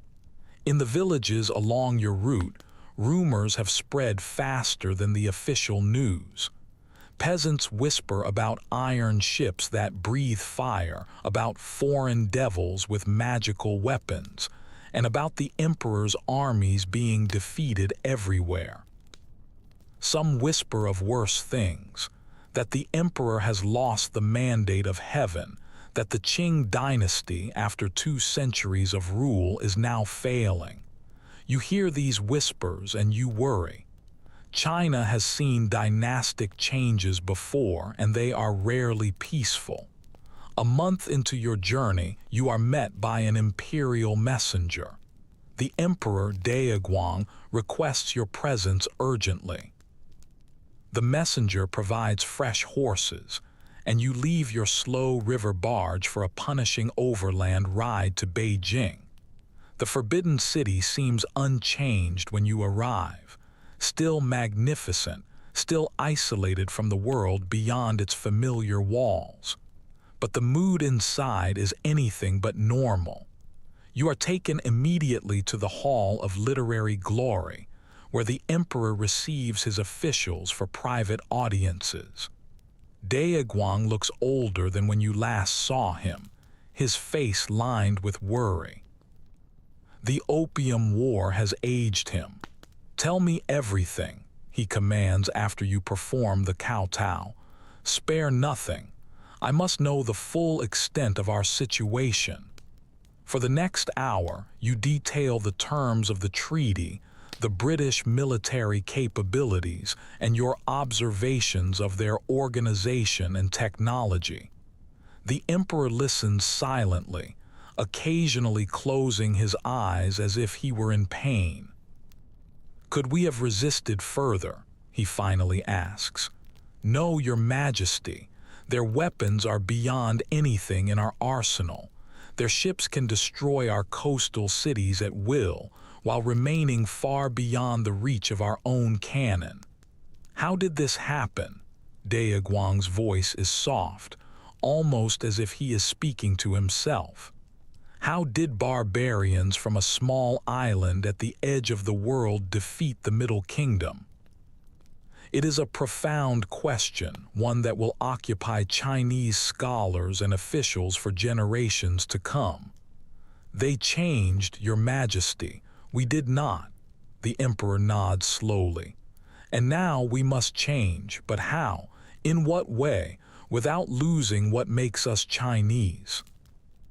These are the questions you have been pondering throughout your long journey home.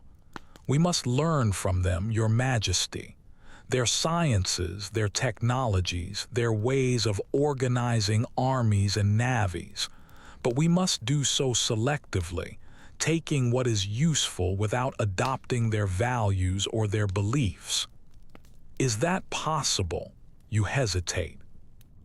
"I do not know, Your Majesty, but we must try." The emperor dismisses you with instructions to prepare a detailed written report. As you leave the hall, you realize that you have just participated in a conversation that would have been completely unthinkable just a few years ago. The Emperor of China asking how to learn from barbarians. Over the following weeks, you observe changes in the imperial court. Officials who had advocated for continued resistance to the British demands have been sidelined. Those who favor a cautious adaptation are now ascendant. The emperor himself has ordered the translation of Western scientific texts and reports on European military organizations. But change comes slowly to an empire as ancient as China, and time is not on your side. You are summoned again by the emperor in the late autumn. This time he receives you in his private study, an unprecedented intimacy that signals the importance of the conversation. "I have read your report," Daeguang says, gesturing to your detailed analysis of the British military and political system. "It is illuminating." "Thank you, Your Majesty, but I fear it may be too late." The emperor looks older than ever, his shoulders bent as if under a great physical weight. Reports from the south say the British are already establishing themselves in the treaty ports. They are building on Hong Kong as if they have owned it forever. And now others, the French, the Americans, the Russians, are demanding similar treaties. This doesn't surprise you. The Treaty of Nanking included a most favored nation clause, ensuring that any privilege that was granted to another country would automatically be extended to Britain. It created an incentive for every Western power to extract their own concessions. "What would you advise?" the emperor asks. "You choose your words very carefully. We must buy time, your majesty. Grant what cannot be refused. Delay what can be delayed. Meanwhile, we must learn their strengths and adapt them to our own purposes." Daeguang nods slowly. "A sensible approach, though I fear it may not be enough." His fears prove to be prescient. Over the next few months, the representatives of France and the United States arrive in China, demanding their own treaties. Unable to resist militarily, China signs the Treaty of Whampoa with France and the Treaty of Wanghia with the United States, each of which grants essentially the same privileges that the British had secured. The unequal treaty system is now firmly established. China, the ancient Middle Kingdom that once received tribute from all the surrounding nations, has been forced into a position of diplomatic inferiority. In the treaty ports, foreign enclaves spring up, with their own laws, their own churches, and their own customs. In Hong Kong, the British lay out roads and buildings as if they have been there for centuries rather than just a few months. And everywhere the opium trade flourishes, now conducted openly rather than through smuggling. You watch these developments with a mixture of resignation and determination. The world has changed irrevocably. China must change with it, or it will perish. One evening, as you sit in your Beijing home composing poetry, a lifelong habit that brings you some solace in these troubled times, a servant announces an unexpected visitor, a young officer from the imperial bodyguard named Zheng Guofen. You know of him by reputation. He is a brilliant scholar official with new ideas about reforming China's military and bureaucracy. His presence at your door is surprising. "Forgive the intrusion, Your Excellency," Zheng says after the formal greetings, "but I have read your report to the Emperor about the British. I believe you understand what China is facing better than most." "I understand that we were defeated," you reply cautiously. "No," Zheng's voice is intense. "You understand why we were defeated, and that is the first step toward ensuring that it never happens again." Over the next hour, Zheng outlines his vision, a program of selective modernization, adopting Western military technology and organizational methods while maintaining Confucian values and social structures. He speaks of building a navy that can compete with the European fleets, of establishing schools to teach foreign sciences and languages. "It will take decades," he admits, "perhaps generations, but what alternative do we have?" You find yourself nodding along. Zheng is articulating what you have been thinking ever since you watched those British steamships sail with impunity up the Yangtze. "The Emperor must be persuaded," you say. "He will be," Zheng assures you, "by necessity if not by choice." As your visitor departs, you feel something you haven't experienced since before the war began: hope. Not that the unequal treaties will be quickly overturned or that foreign influence will be easily expelled, but that China might, over time, adapt and survive in this new world it has been forced to join. The path will not be easy. The humiliations are not over. Indeed, they have just begun. But China has endured for thousands of years, absorbing invaders, surviving catastrophes, and reinventing itself when necessary. Perhaps this defeat, as painful as it is, will eventually lead to a renewal. Perhaps future generations will look back on the Treaty of Nanking not just as the beginning of China's century of humiliation, but as the spark that eventually forged a new kind of Chinese strength. It's a hope you cling to as darkness falls over Beijing, and the weight of an empire's fate rests on shoulders that are suddenly too tired to bear it. The morning fog rolls off the Huangpu River, shrouding the Shanghai waterfront in a gray mist. You pull your thin jacket tighter around you and hurry through the narrow streets toward the docks. 5 years ago, these streets would have been filled with local merchants and fishermen. Now the crowd is peppered with foreign faces, British, French, and American. It is 1847, and you are a 30-year-old dock worker in Shanghai, one of the 5 ports that were forced open by the Treaty of Nanking. Your father was a respected silk merchant before the war.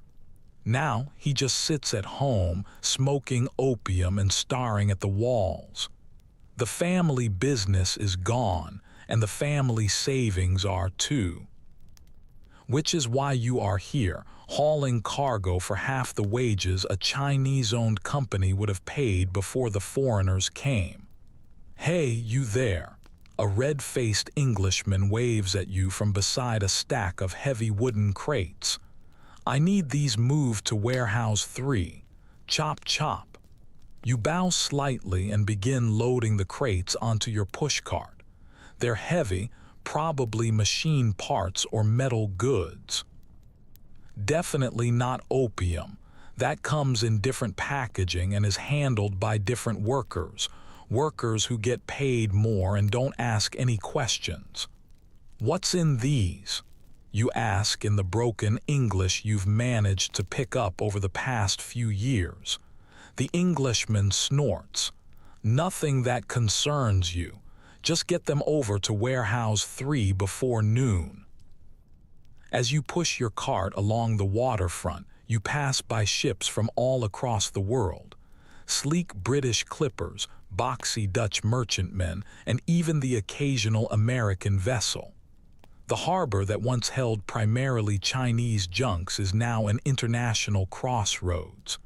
Shanghai has transformed almost overnight. In the new foreign concessions, European-style buildings are rising where Chinese homes once stood. The British concession has neat, orderly roads and gas lighting. The French concession features small cafes and Catholic churches, all of it built on land that was Chinese just a few years ago. Outside the foreign enclaves, the Chinese city continues on much as it did before, though it has changed in subtle ways. Western goods are now appearing in the market stalls. Christianity is being preached openly in makeshift chapels. Foreign soldiers and sailors are carousing in tea houses that have been turned into something resembling Western taverns. Lao Chen, a voice calls out as you navigate a particularly crowded intersection. It's your cousin Wei, who works as a translator for a British trading company. Unlike you, he spoke some English before the foreigners arrived, taught by missionaries who used to visit secretly when such things were still illegal. Late for lunch, Wei falls in beside your cart, helping you push it through the crowd. No lunch today, you grunt. Extra deliveries. I'm trying to earn enough for medicine for my father. Wei's expression darkens. He's still smoking, more than ever. Your father's addiction is hardly unique. Since the treaties forced China to accept opium imports, the drug now flows freely through all the treaty ports. What was once smuggled and now arrives in broad daylight, taxed and regulated just like any other commodity. I heard about a hearing opportunity, Wei says, lowering his voice. A big English company is looking for workers. Not for here, though, for America. You glance at him. America, what for? Railroad building. It's a 2-year contract. Good money, they say. How good? Enough to send silver home every month. Enough to buy back your father's shop when you return. The prospect is tempting. Many Chinese have already left for California, Australia, and other distant lands. Some have gone by choice, seeking opportunity. Others have gone through contracts that amount to little more than temporary slavery. I'd have to leave my parents, you say. They'd survive on what you send back. Wei pauses. Think about it. What future is there for you here, moving boxes for foreigners until your back breaks? He's not wrong. The treaty system has transformed China's economy, and not to your benefit. Foreign goods arrive free of significant tariffs, undermining the local industries. Foreign merchants operate under their own laws, giving them advantages that Chinese businesses simply can't match. The self-sufficient China of your childhood is vanishing, replaced by something that is more connected to the world, but far less in control of its own destiny. You reach Warehouse 3 and begin unloading the crates. Wei helps you, even though he's not dressed for manual labor in his Western-style suit. There's a ship leaving next week, he says as you stack the last crate. I can introduce you to the hearing agent. Just think about it. You nod, neither committing nor refusing. The thought of crossing the ocean to a country you know nothing about is terrifying. But staying here, watching your family sink further and further into poverty while foreigners prosper on Chinese soil, that's its own kind of terror. That evening, you take a different route home, passing through the British concession. You are not strictly forbidden from being here. Chinese servants and workers come and go. But you are clearly unwelcome after business hours. A British policeman watches you suspiciously as you walk by. The contrast between this area and your own neighborhood is stark. Here, the streets are clean and well lit. Solid brick buildings house foreign businesses and residences. Through the windows, you can glimpse comfortable furnishings, paintings, and mirrors, a level of wealth that is displayed openly. Outside a large building that is flying the British flag, a well-dressed Chinese man emerges, bowing repeatedly to his British companion. You recognize him as Qiying, one of the few Chinese merchants who has prospered under the new system. He has grown rich by cooperating with the foreigners, facilitating trade while many traditional Chinese businesses have collapsed. A complete success, I promise you, Qiying says in careful English. Your investment will triple at a minimum. The Englishman laughs. If you're half as good as your reputation, I don't doubt it. They shake hands, an odd Western custom that you've observed but never participated in, and then they part ways. As you continue homeward, you wonder what it would take to become like Qiying, to adapt so completely to the new order that you could thrive within it. Is it just a matter of learning English and Western ways? Or does it require something more? A willingness to set aside your pride, your traditions, everything that makes you Chinese. Your neighborhood, when you finally reach it, seems shabbier than ever after the gleaming foreign enclave. The streets are narrow, the wooden structures are dilapidated, and the sewers are open. Children play in the dirty alleys. Old men sit smoking pipes of tobacco or opium, depending on what they can afford. Your home is small, but it is kept clean thanks to your mother's tireless efforts. She greets you with a bowl of rice and pickled vegetables, A simple meal, but all the family can manage these days. Your father sits in the corner, pipe in hand, his eyes unfocused. He was once a proud man, respected by everyone in the district. The war and its aftermath broke something inside of him.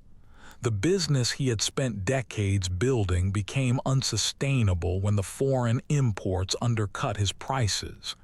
His savings went to opium, first as an occasional escape, then as a daily necessity. "I heard about some jobs in America," you tell your mother quietly as she serves the meal. "Good pay, a chance to save." She freezes momentarily, then continues spooning rice into your bowl. "It's so far away.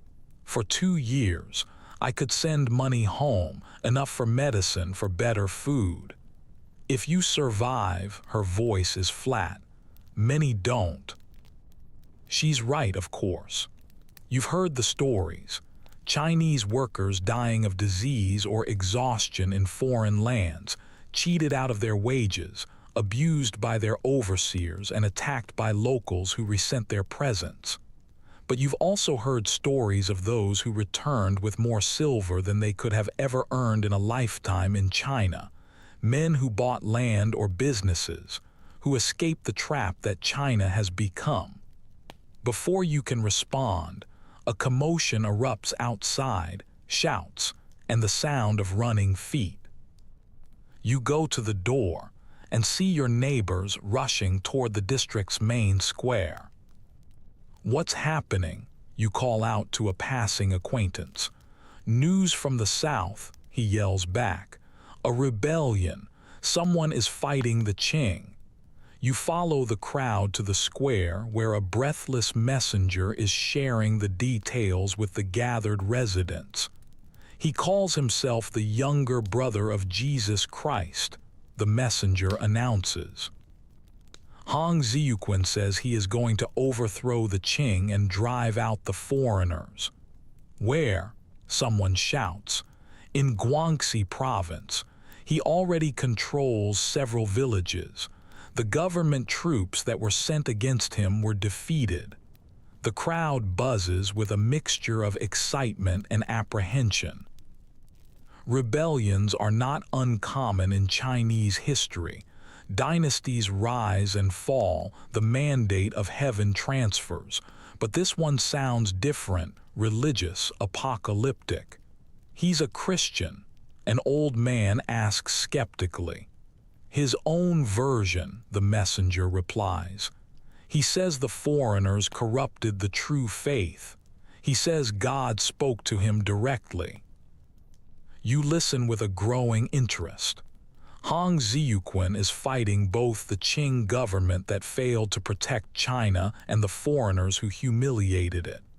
It's a message that is perfectly calibrated for these troubled times. Later that night, the rebellion is all anyone can talk about. In the tea houses and on the street corners, people are speculating about Hong's chances, his intentions, and his divine mandate, or lack thereof. They say he forbids opium, a neighbor tells you over cups of weak tea. And he forbids foot binding too. He wants men and women to be equal. "Madness," scoffs another. "It's against nature." "Is it madness to want China to be strong again?" counters a third. "To resist both our Manchu overlords and the foreign devils." The Manchu question complicates everything. The Qing dynasty, for all its claims to Chineseness, originated as foreign conquerors from beyond the Great Wall. Now, after 2 centuries of rule, they have failed to protect China from a new wave of foreign incursion. "The taping will never reach us," says the skeptic. "The imperial army will crush them." But his voice lacks conviction. Everyone has seen how easily the British defeated those same imperial armies. The government's aura of invincibility has been shattered. Over the following weeks, more news trickles in. The Taiping rebellion is growing, attracting peasants, workers, and the desperate. Hong Xiuquan's religious message, a strange blend of Christianity, Chinese tradition, and apocalyptic prophecy, resonates with those who feel that they have been abandoned by both the traditional structures and the new order. You find yourself drawn to the reports, even as you continue your daily routine of backbreaking labor. The rebellion feels like a response to the same forces that have upended your own life: foreign encroachment, government failure, and economic disruption. Wei continues to press you about going to America. The ship leaves in 3 days. The hearing agent needs your answer by tomorrow. What happens in America? You ask him during a rare break. What would I do there? Railroad work, he says. It's hard labor, but the pay is good. And after the contract ends, you could stay if you wanted to. Open a shop, perhaps, or return with your savings. And if the work kills me, if they cheat me out of my wages, Wei hesitates. It's a risk. But staying here, watching your family sink further into poverty, is that not also a risk? That evening, you discuss it with your mother. Your father is too lost in his opium haze to participate meaningfully in the decision. I don't want you to go, she admits, but I don't want you to waste your life here either. If I send money home, you say, you could move to a better place, get proper medicine for father. If, she emphasizes the conditional. Many promises are made to those who are desperate enough to listen. In the end, the decision is made for you by events that are beyond your control. The next morning, you arrive at the docks to find them in chaos. A British merchant ship has been attacked downriver by pirates, or perhaps by Taiping rebels, the rumors conflict. In response, all Chinese workers are being checked, questioned, and suspected. No work today, the British foreman tells the gathered laborers. Come back tomorrow or maybe next week. We'll send word. Just like that, your income vanishes. There is no warning, no compensation, and no recourse. In the treaty port system, Chinese workers have few rights and even fewer protections. You find Wei at the trading company where he works, hoping that he might know of some alternative employment. Perfect timing, he says after hearing about your situation. Come with me to the recruitment office now. We can still secure you a place on tomorrow's ship. The recruitment office is in a nondescript building near the waterfront. Inside, a British agent and his Chinese assistant are processing a line of men, mostly young, mostly poor, all of them looking for a way out of China's troubles. The contract they offer is straightforward in its exploitation. 2 years of labor on the American Transcontinental Railroad. Room and board are provided, but deducted from your wages. Transportation is provided, but deducted from your wages. Tools are provided, but deducted from your wages. The remainder of your pay will be sent home monthly or paid in full upon the completion of your service. Sign here, the Chinese assistant says, pointing to a document that is written in English with Chinese characters underneath. You hesitate. What protections do I have? What if the conditions are bad or if they don't pay me? The assistant laughs. You can always walk home from America. It's not reassuring, but with your job gone and your family's needs mounting, what choice do you have?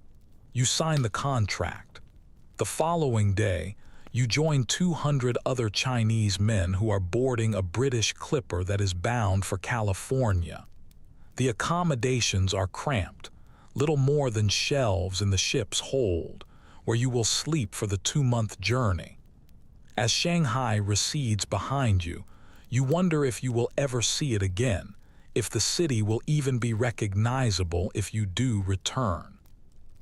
The world is changing faster than anyone could have possibly imagined, and ordinary people like you are caught in currents that are far beyond their control.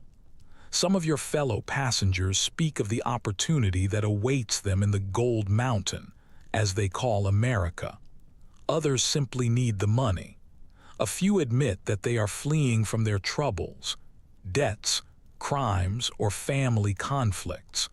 All of them share the desperate hope that somewhere else must be better than China is right now.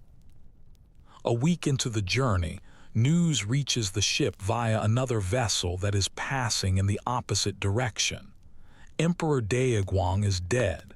His son, Xianfeng, now sits on the dragon throne, a young emperor just 19 years old who is inheriting a dynasty that is under unprecedented pressure. "These are bad omens," mutters an old man near you. "A new emperor, barbarians controlling our ports, the taping rebellion growing. Heaven's displeasure is clear." You say nothing, but you share his sense of foreboding. China seems to be caught between forces that are pulling it apart, foreign powers demanding more concessions, internal rebellions challenging the imperial authority, and an economy that is increasingly dependent on external trade, much of it in opium. The ship sails on, carrying you and your fellow workers toward an uncertain future in a strange and distant land. Behind you, China continues its painful transition into a new era, one where its ancient isolation has been forcibly ended, its sovereignty has been compromised, and its social fabric has been strained to the breaking point. The journey is long and difficult. 2 men die of fever before you are even halfway across the Pacific. Others fall ill but manage to recover. The food is poor, and the water is often brackish. But still, it might all be worth it if the promises of good wages prove to be true. As the California coast finally appears on the horizon, you find yourself thinking of your father, lost in his opium dreams, of Wei, navigating between 2 worlds as a translator, of Qiying, prospering by embracing the new order, and of Hong Ziyuquan fighting to create a different future entirely. These are all different responses to the same fundamental reality. The old China is gone, swept away by the forces that were symbolized by those British warships that sailed with impunity up the Yangtze. What will replace it remains uncertain. And you, crossing an ocean to build railroads in America, are just one small part of this great transformation, one life that has been reshaped by the collision of empires and the war that was fought over a drug that has destroyed countless families, including your own. The ship docks in San Francisco Bay. A new chapter of your life begins. But the story of China's century of humiliation, which was set in motion by the Opium Wars, has only just begun. The rain falls in sheets, turning the narrow streets of Canton into muddy rivers. Your uniform is soaked completely through, and your rifle is protected only by the oilcloth that you hastily wrapped around it. Around you, other French Marines are huddled under whatever shelter they can find, doorways, awnings, and overhangs. It's October of 1856, and you are a 24-year-old corporal in the French Marine Infantry, part of the force that was sent to China to protect French interests. You never expected to be here, half a world away from your quiet village in Normandy, but empires have a way of sending their sons to distant shores. "How much longer, Corporal?" asks a young private beside you, water streaming from his képi. "Until the English give the signal," you reply, trying to sound more confident than you actually feel. "Then we move." You've been in China for 3 months, mostly stationed in Macau. It's your first deployment outside of France. You had expected to be fighting pirates, or perhaps local bandits. Instead, you found yourself in the opening moves of what will become known as the Second Opium War. The pretext for this new conflict seems absurdly small.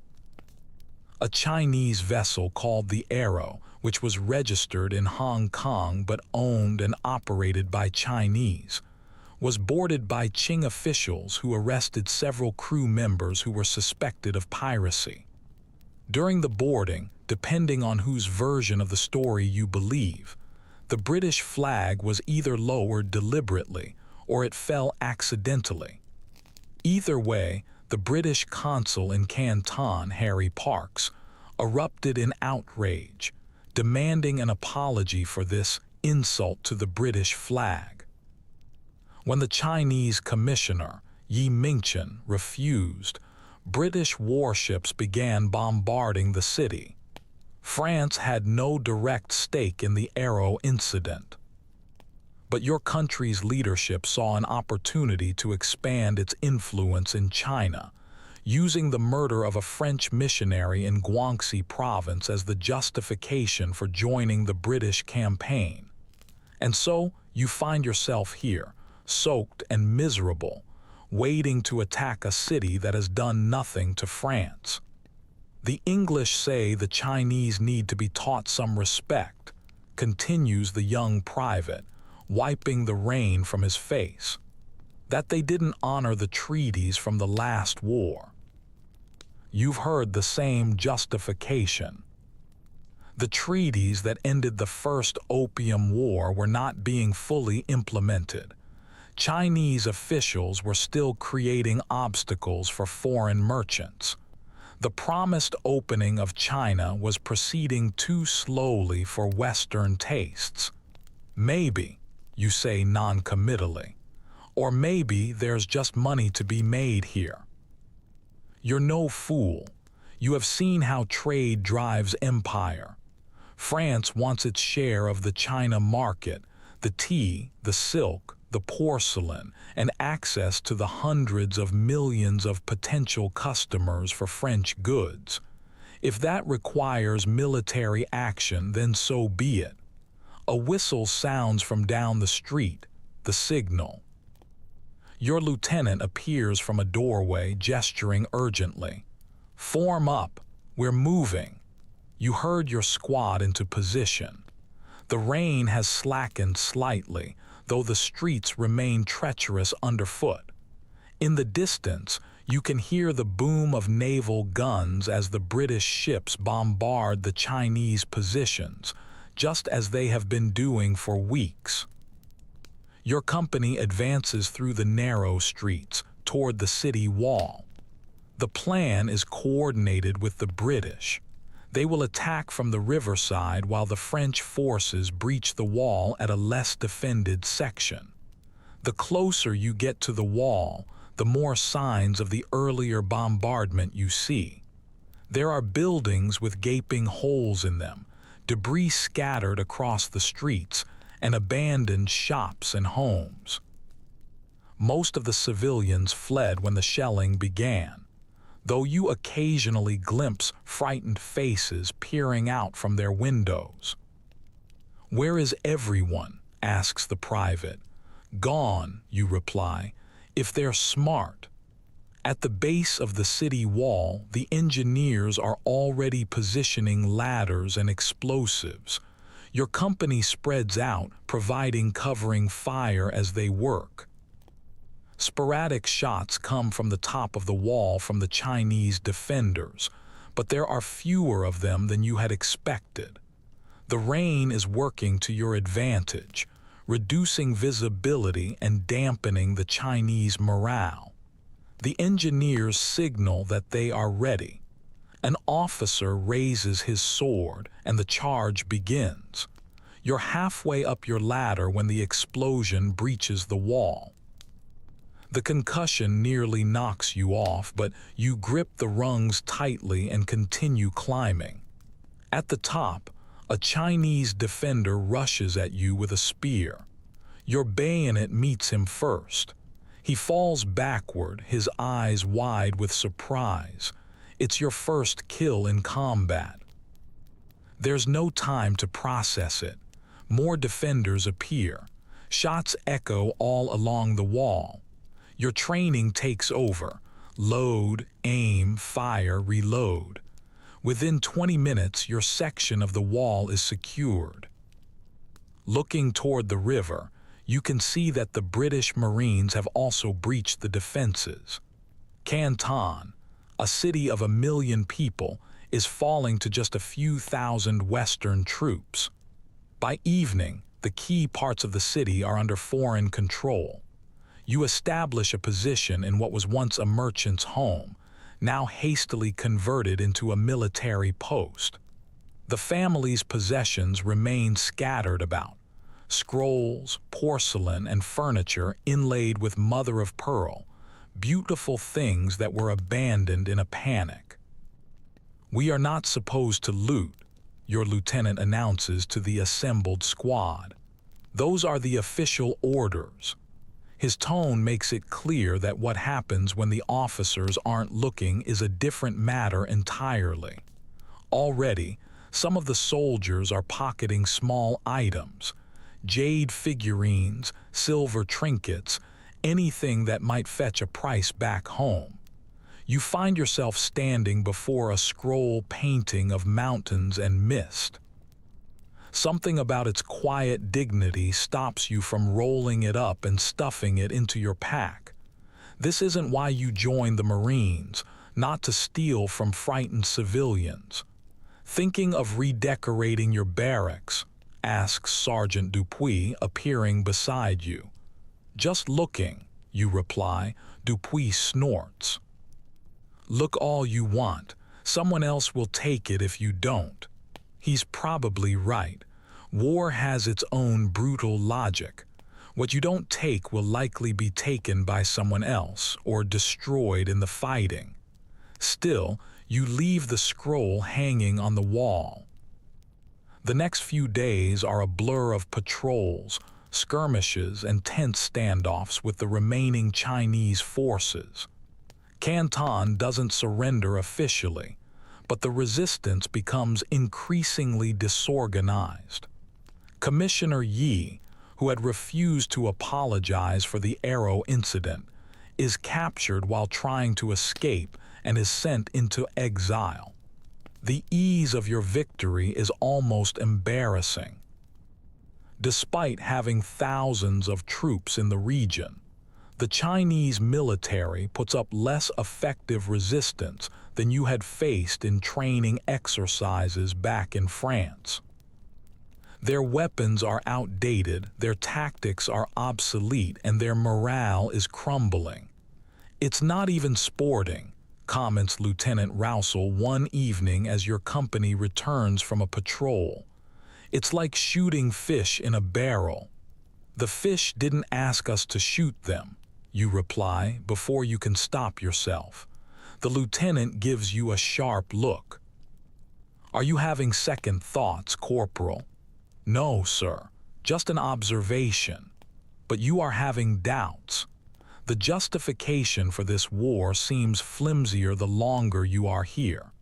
The arrow incident feels like a convenient excuse for something the Western powers wanted to do anyway, to force China further open, to secure additional concessions, and to demonstrate their military superiority.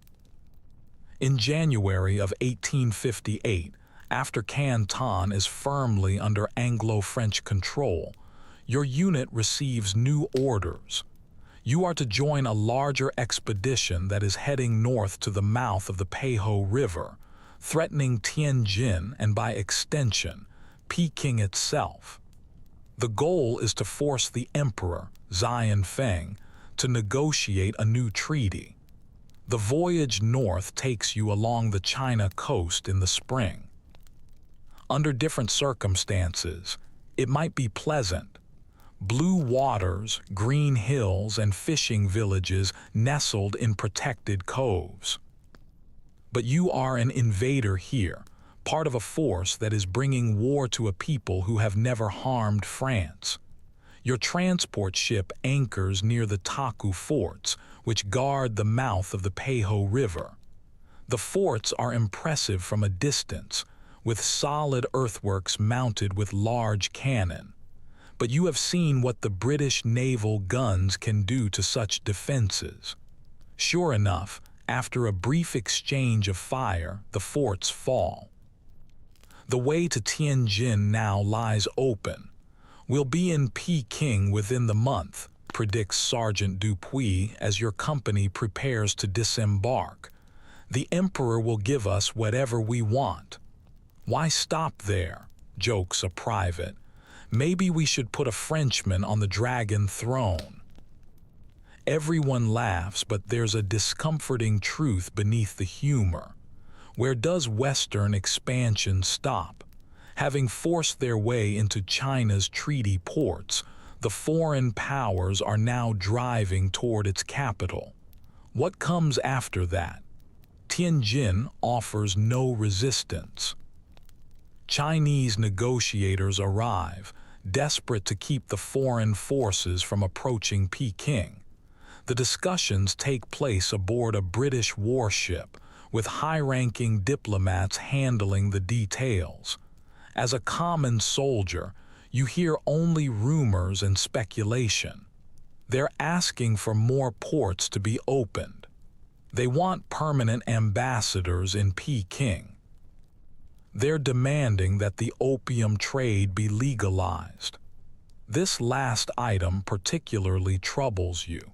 France portrays itself as bringing civilization and Christianity to China. How does flooding the country with an addictive drug advance either of those causes? In June of 1858, a treaty is finally signed. From your position guarding the diplomatic compound, you observe the official ceremony from a distance. Uniformed officials, formal bows, and documents being signed and sealed. The Treaty of Tientsin gives the Western powers everything they had demanded, and more. The Chinese must open 10 additional ports to foreign trade. Foreign ambassadors will establish a permanent residence in Peking. Christian missionaries will be allowed to travel freely throughout China. The opium trade will be legalized, and China must pay massive indemnities to both Britain and France. Victory, declares Lieutenant Rousel that evening, breaking open a bottle of cognac to share with the officers. Complete and total. The enlisted men celebrate too, with their ration of wine increased for the occasion. But your own feelings are complicated. This doesn't feel like the victories you had imagined when you enlisted, defending France against enemy armies, not forcing unequal treaties on a distant empire. You're quiet tonight, observes Private Marat, the young soldier who has been under your wing since Canton. Just tired, you reply. They say we're going home soon, back to France. You nod, though you are not sure that home will feel the same after what you have seen here. The Treaty of Tientsin should have ended the conflict, but history is rarely so neat. When the British diplomat Frederick Bruce returns the following year to exchange the ratifications and establish a British legation in Peking, He finds that the Chinese have strengthened the Taku forts and blocked the river with barriers. Rather than taking an alternative route that was offered by the Chinese officials, Bruce attempts to force his passage. The resulting battle of the Taku forts ends in a humiliating defeat for the Anglo-French forces, the first significant Chinese victory of either of the Opium Wars. Your unit, which had been preparing to return to France, receives new orders. The defeat must be avenged. A larger expedition is being assembled. The war that had seemed to be over will now continue. You spend the winter of 1859 in Shanghai, drilling with the newly arrived reinforcements. The Western powers are determined to make a show of overwhelming force this time. They will send more than 10,000 British and French troops, the largest European army ever assembled in Asia. During these months of preparation, you have the opportunity to explore Shanghai and observe civilian life in a treaty port. The contrast between the European settlements and the Chinese city is stark. In the foreign concessions, broad streets, Western architecture, and modern amenities create a European enclave in the heart of China. In the Chinese sections, the traditional ways continue, though they are increasingly influenced by the foreign presence. You befriend a local merchant named Liang, who speaks some French, which he learned from missionaries. Over cups of tea in his small shop, he offers you perspectives that you won't hear from your officers. You call this the Arrow War, he tells you. We call it the Second Foreign Devils' War. Foreign devils, you repeat, mildly offended. Liang shrugs apologetically. Not my words, but you must understand how this looks to us. You come with your ships and your guns. You demand that we buy your goods and sell you ours on your terms. When we refuse, you bombard our cities. The treaties were signed by your emperor, you point out. We are only enforcing the agreements. Agreements that were made with a knife at our throat. Liang pours more tea. Tell me, if French cities were bombarded until your emperor signed away French sovereignty, would you consider those agreements to be fair? You have no good answer for him. In June of 1860, the massive Anglo-French expedition finally departs from Shanghai, heading north toward the Taku forts once again. This time, nothing is left to chance. The force includes the latest in weaponry, Armstrong guns that can fire explosive shells accurately over great distances, Enfield rifles for the infantry, and fully equipped cavalry units. The Battle of the Taku forts, when it comes, is less a battle than a slaughter. The Chinese defenders fight bravely, but they are hopelessly outmatched by the modern European weaponry and tactics. Within hours, the forts that had repulsed the Western powers a year earlier now lie in ruins. The way to Peking now lies open, with only token resistance between the Anglo-French army and the celestial capital. Emperor Xianfeng flees to his summer palace at Jehao, leaving his brother, Prince Gong, to handle the negotiations. But the negotiations stall when Chinese forces capture a small British-French party that was traveling under a flag of truce. Reports that the prisoners are being tortured inflame Western anger. The march on Peking accelerates. In early October, the foreign army reaches the outskirts of the imperial capital. Your regiment camps near the emperor's summer palace, the Yuan Minjuan, a vast complex of palaces, pavilions, and gardens that was considered to be one of the wonders of the Chinese Empire. We're to secure the perimeter, your lieutenant informs the company. No one is to enter without permission. The order proves to be impossible to enforce. Within hours, soldiers from both armies, first the officers, then the common troops, begin entering the palace grounds. What follows is nothing short of a pillage. Priceless artifacts, jade carvings, golden statues, ancient scrolls, and imperial jewelry are carried away by the armful. Everyone is taking something, urges Private Marat, holding up a small jade figurine. You should too, Corporal. It might be your only chance to bring home something worthwhile from this god-forsaken place.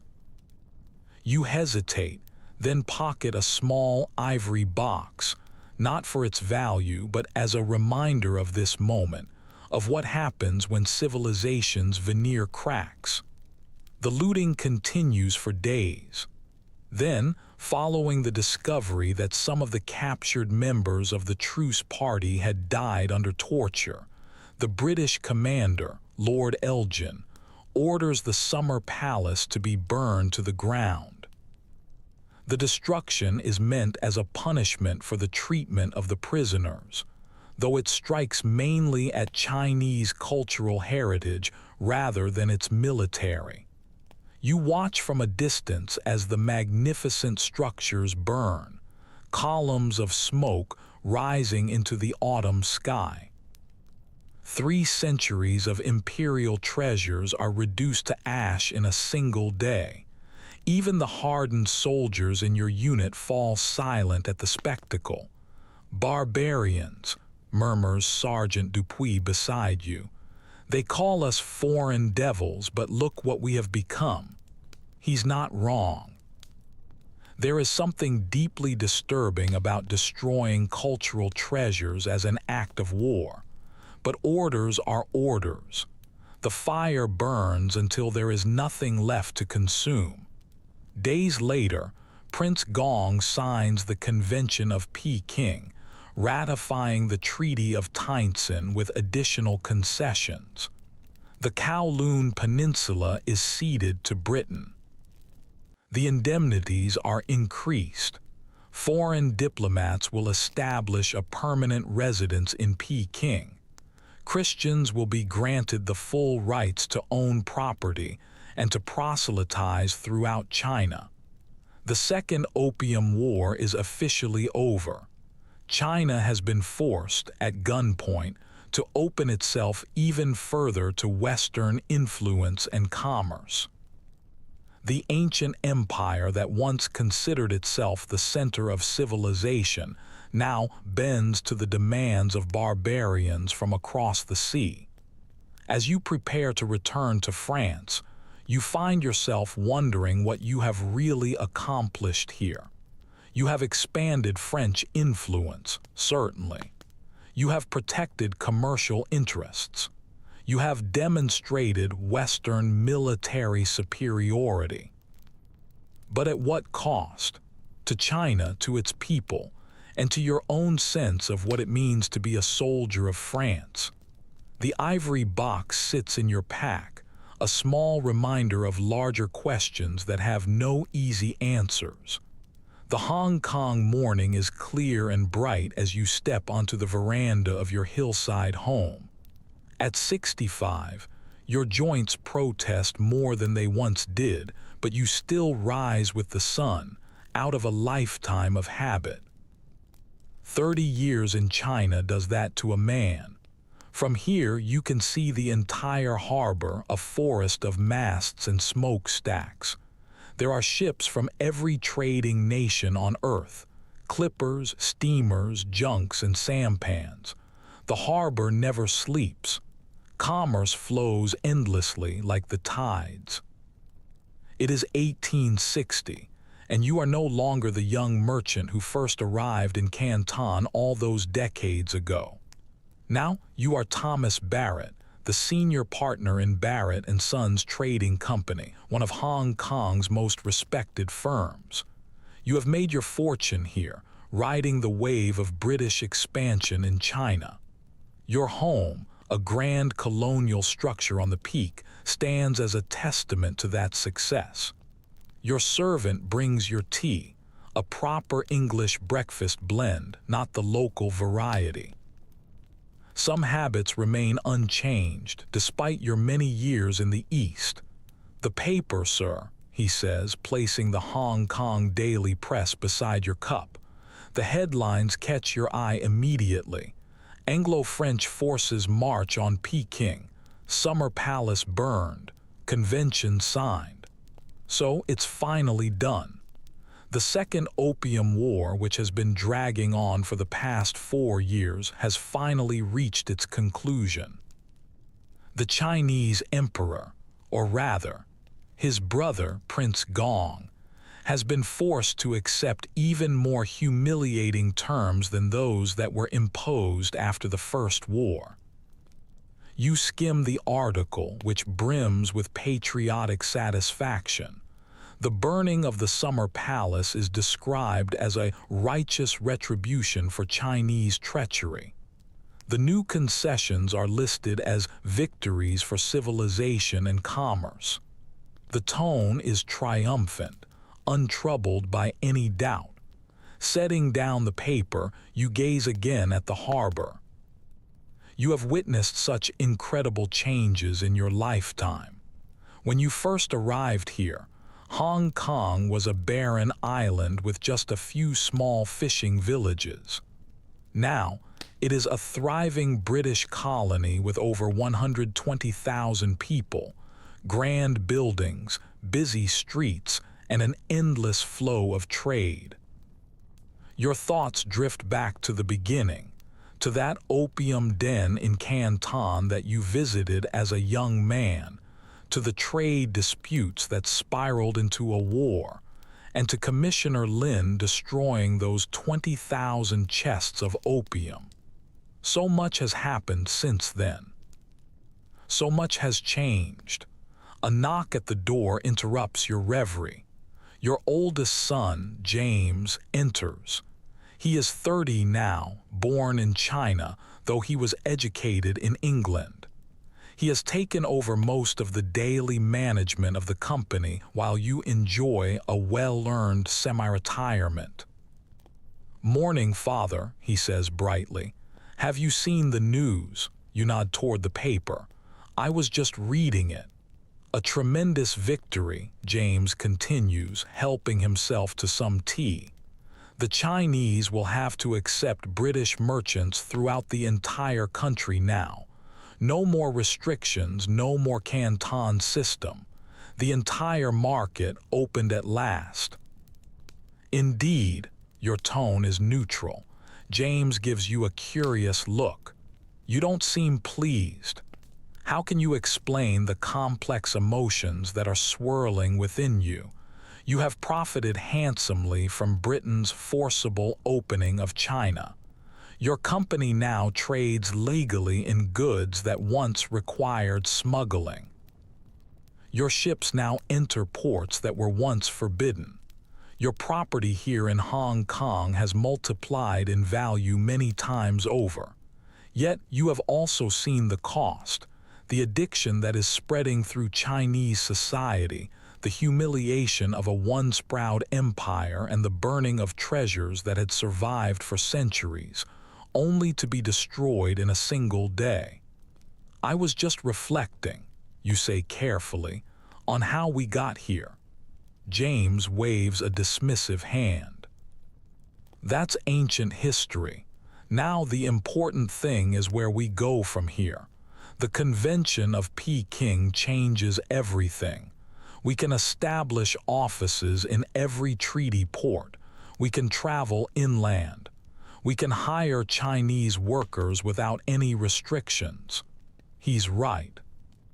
From a business perspective, the new treaty expands on all the advantages that were secured in the previous agreements. The barriers to trade have been systematically dismantled. China, once so isolated and self-sufficient, has been prized open like an oyster. "I received a letter from Jardine's office," James continues, referring to the powerful trading house that had once led the opium trade.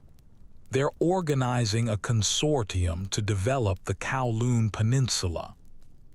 Now that it has been formally ceded to Britain, there's a lot of money to be made in construction, infrastructure, and warehousing.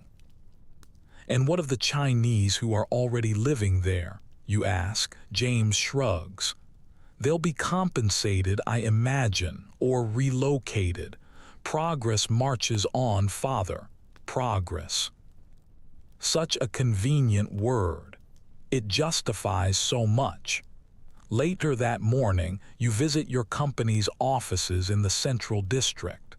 The streets are busy with rickshaws, sedan chairs, carts, and pedestrians, a mix of Europeans in their tropical whites and Chinese in their traditional garb. Hong Kong is a hybrid place, neither fully British nor Chinese, but something new that is emerging from the collision of two empires. Your office occupies the second floor of a solid brick building near the waterfront. As the founder and senior partner, you maintain a private sanctuary, a room with dark wood paneling, leather chairs, and windows that overlook the harbor.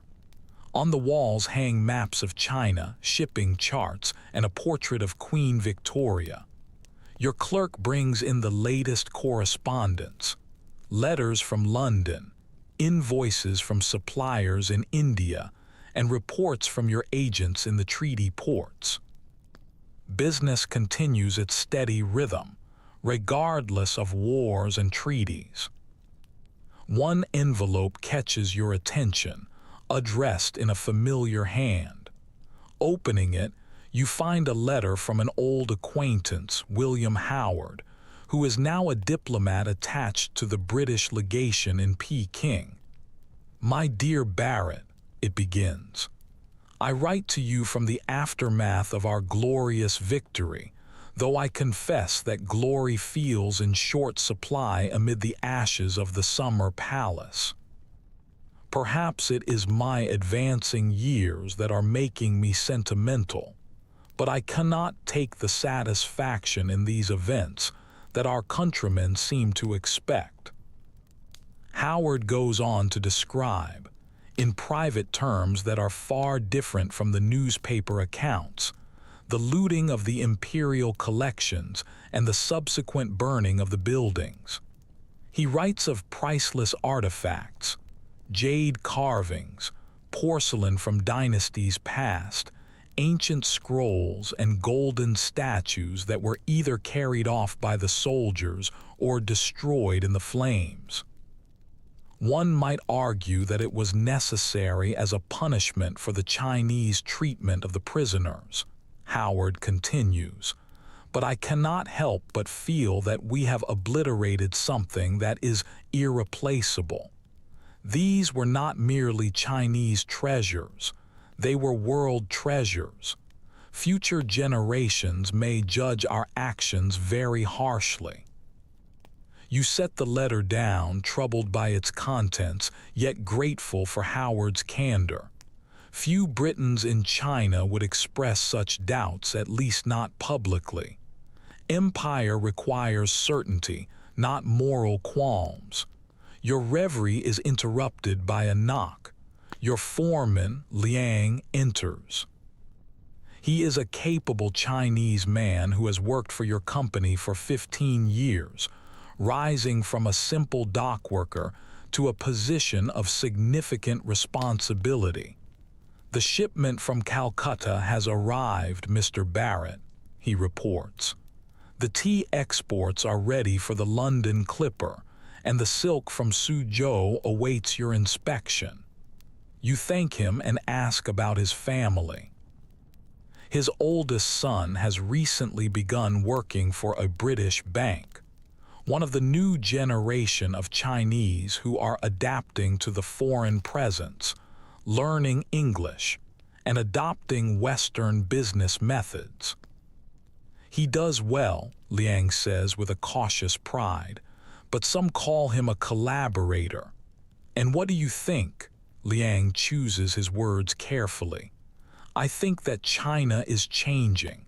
My grandfather would not recognize this world. My grandson will not remember the old ways. We must live in the time we are given. It's a diplomatic answer, but beneath it lies a truth that resonates deeply with you. Neither of you chose this new world order. You have simply adapted to it, finding your place within its structures.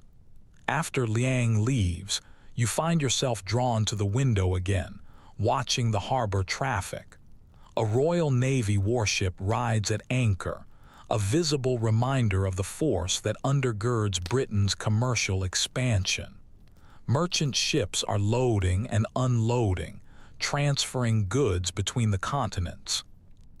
Small Chinese sampans weave between the larger vessels like water insects. This is the world you have helped to create, for better or for worse.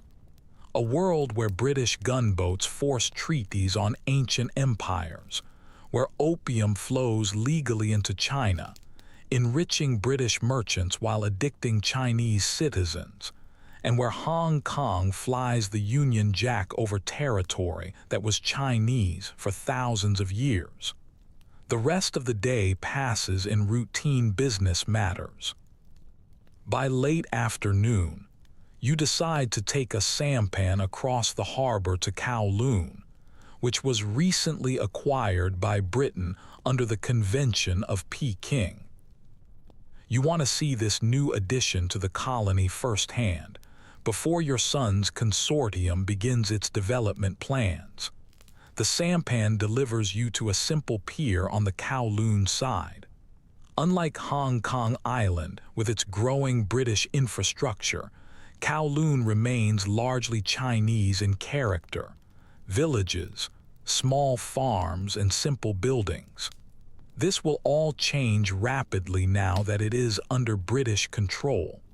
You walk along the waterfront observing. Fishermen are mending their nets. Children are playing in the shallow water. Women are washing clothes. Normal life continues on, despite the changing flags and the distant treaties.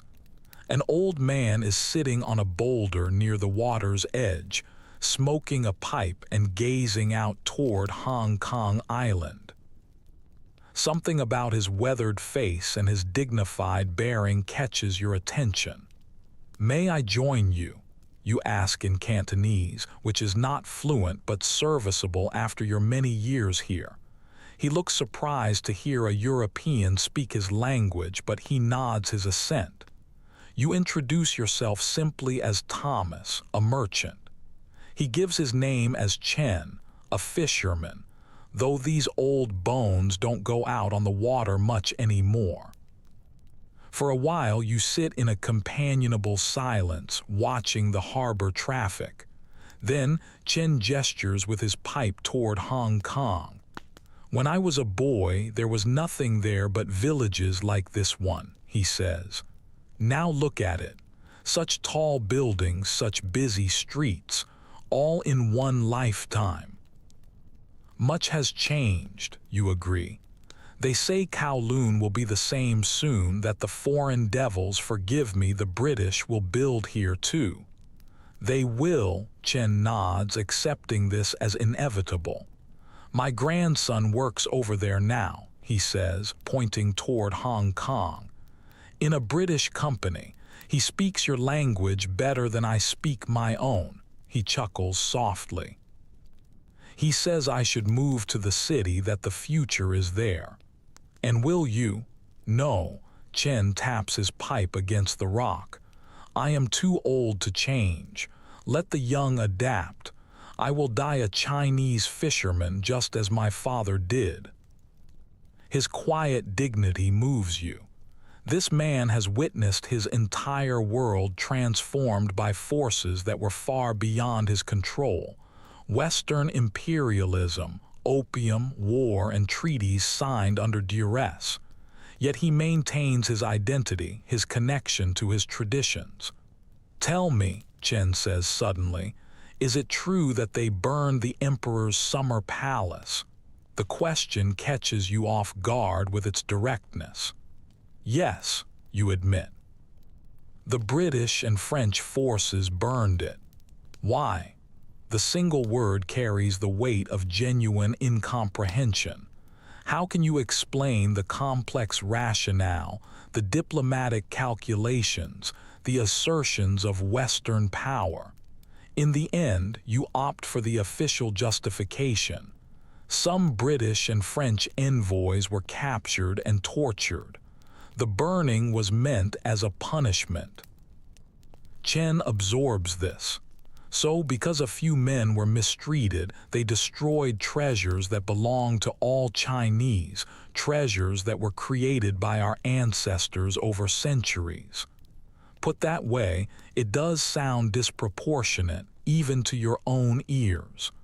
War has its own logic, you say, aware of how inadequate this sounds. Indeed, Chen taps out his spent pipe. The logic of the strong doing what they will, while the weak suffer what they must. The phrase, echoing the ancient Greek historians, surprises you, coming from this Chinese fisherman. It reminds you that wisdom is not the exclusive province of Western civilization. As the sun begins to set, you take your leave, thanking Chen for the conversation. He nods, resuming his contemplation of the harbor as you walk back toward the pier.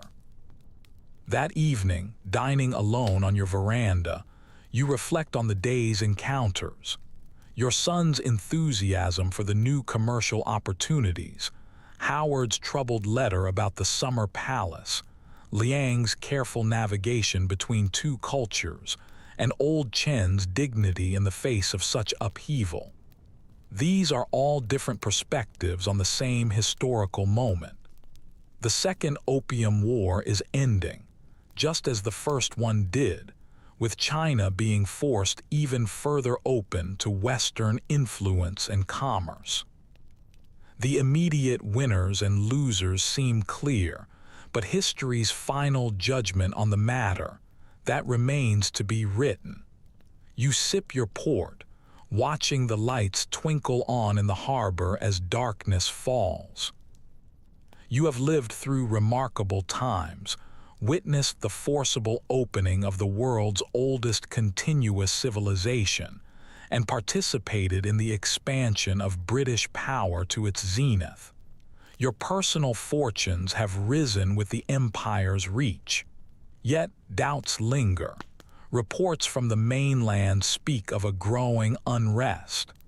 The Taiping Rebellion still rages in the southern provinces. The foreign incursions have weakened the Qing dynasty's authority, and opium addiction continues to spread through Chinese society. Emperor Xianfeng, humiliated by the foreign armies that reached his capital, has retreated to his hunting lodge at Jehao. Rumors say that his health is failing, that he is seeking escape in alcohol and opium. The irony is not lost on you. The emperor of a nation that has been devastated by British opium now himself seeks solace in the drug. Within a year, news reaches Hong Kong that Xianfeng has died at the age of 30, broken in both spirit and health. His 6-year-old son becomes the Tangzhai emperor, with regents ruling in his name. The once mighty Qing dynasty continues its slow decline. The decades that follow bring even more changes. Your company prospers in the new commercial environment. Hong Kong grows into a major entrepot, linking the East and the West. The treaty port system expands, creating islands of Western influence all throughout coastal China. You watch as your children and grandchildren grow up in this hybrid world, British subjects who were born in China, but are equally at home in London drawing rooms or Hong Kong markets. They take for granted the structures of power and commerce that you helped to establish. By the 1890s, in your twilight years, you observe new powers entering the competition for influence in China. Germany, Russia, and Japan are now carving out their own spheres of interest. The scramble for concessions accelerates as the Qing dynasty weakens even further. In 1894 to 1895, Japan defeats China in a war, exposing the depths of Chinese military weakness. The Western powers rush in to secure additional privileges, more treaty ports, railway concessions, mining rights, and territorial leases. It is as if the lessons of the Opium Wars have been forgotten, that forcing unequal treaties on China at gunpoint only deepens the resentment and the instability. But empires seldom learn from history. They are too busy making it. In 1900, the Boxer Rebellion erupts, a violent anti-foreign movement that is tacitly supported by the Dowager Empress Cixi. The foreign legations in Peking come under siege. An 8-nation alliance, including Britain, sends troops to crush the uprising and to impose yet another punitive indemnity on China. The cycle of humiliation continues.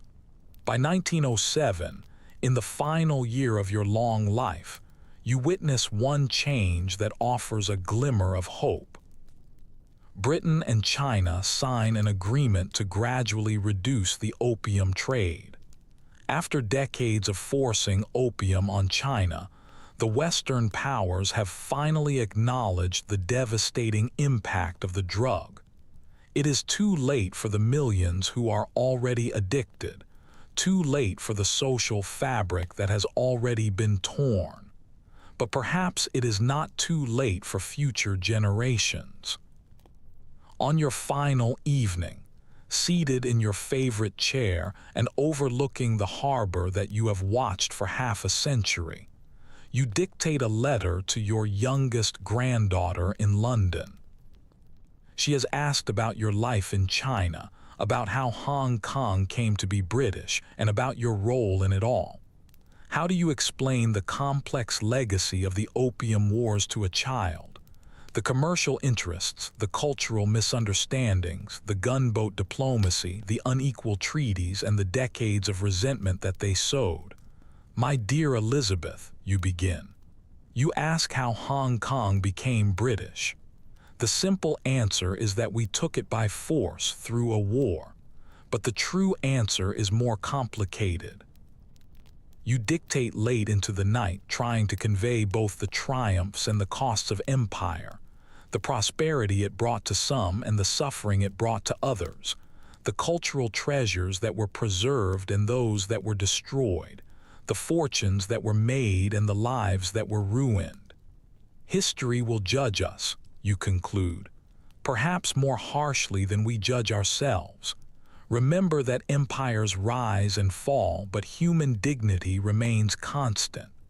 I have seen much change in my long life, but this truth endures. As you finish dictating, the dawn breaks over Hong Kong harbor. Ships from across the world still crowd the waters, steam now predominating over sail and iron over wood. The commerce continues. The empire still stands, but nothing lasts forever. The seeds of change that were planted during the Opium Wars, nationalism, modernization, and resistance to foreign domination, are growing throughout China. Within your granddaughter's lifetime, much of what now seems permanent will transform yet again. The century of humiliation that began with the Opium Wars will eventually end. China will reclaim its sovereignty, its pride, and its place in the world. Hong Kong itself will return to Chinese control, the great historical circle completed. But that morning in 1907, As you watch one final sunrise over the harbor that you have known for so long, you can only hope that future generations will learn from the past that you helped to create, both its glories and its shame. The opium that launched 2 wars, the treaties that reshaped East Asia, and the collision of empires that forever changed China and Britain alike, all of it flowing from the decisions that were made by people like you, merchants and officials, soldiers and diplomats, each pursuing their own interests, and few foreseeing the full consequences of their actions. As your eyes close for the last time, the busy harbor continues its endless commerce, indifferent to the passing of one old merchant who witnessed history unfold.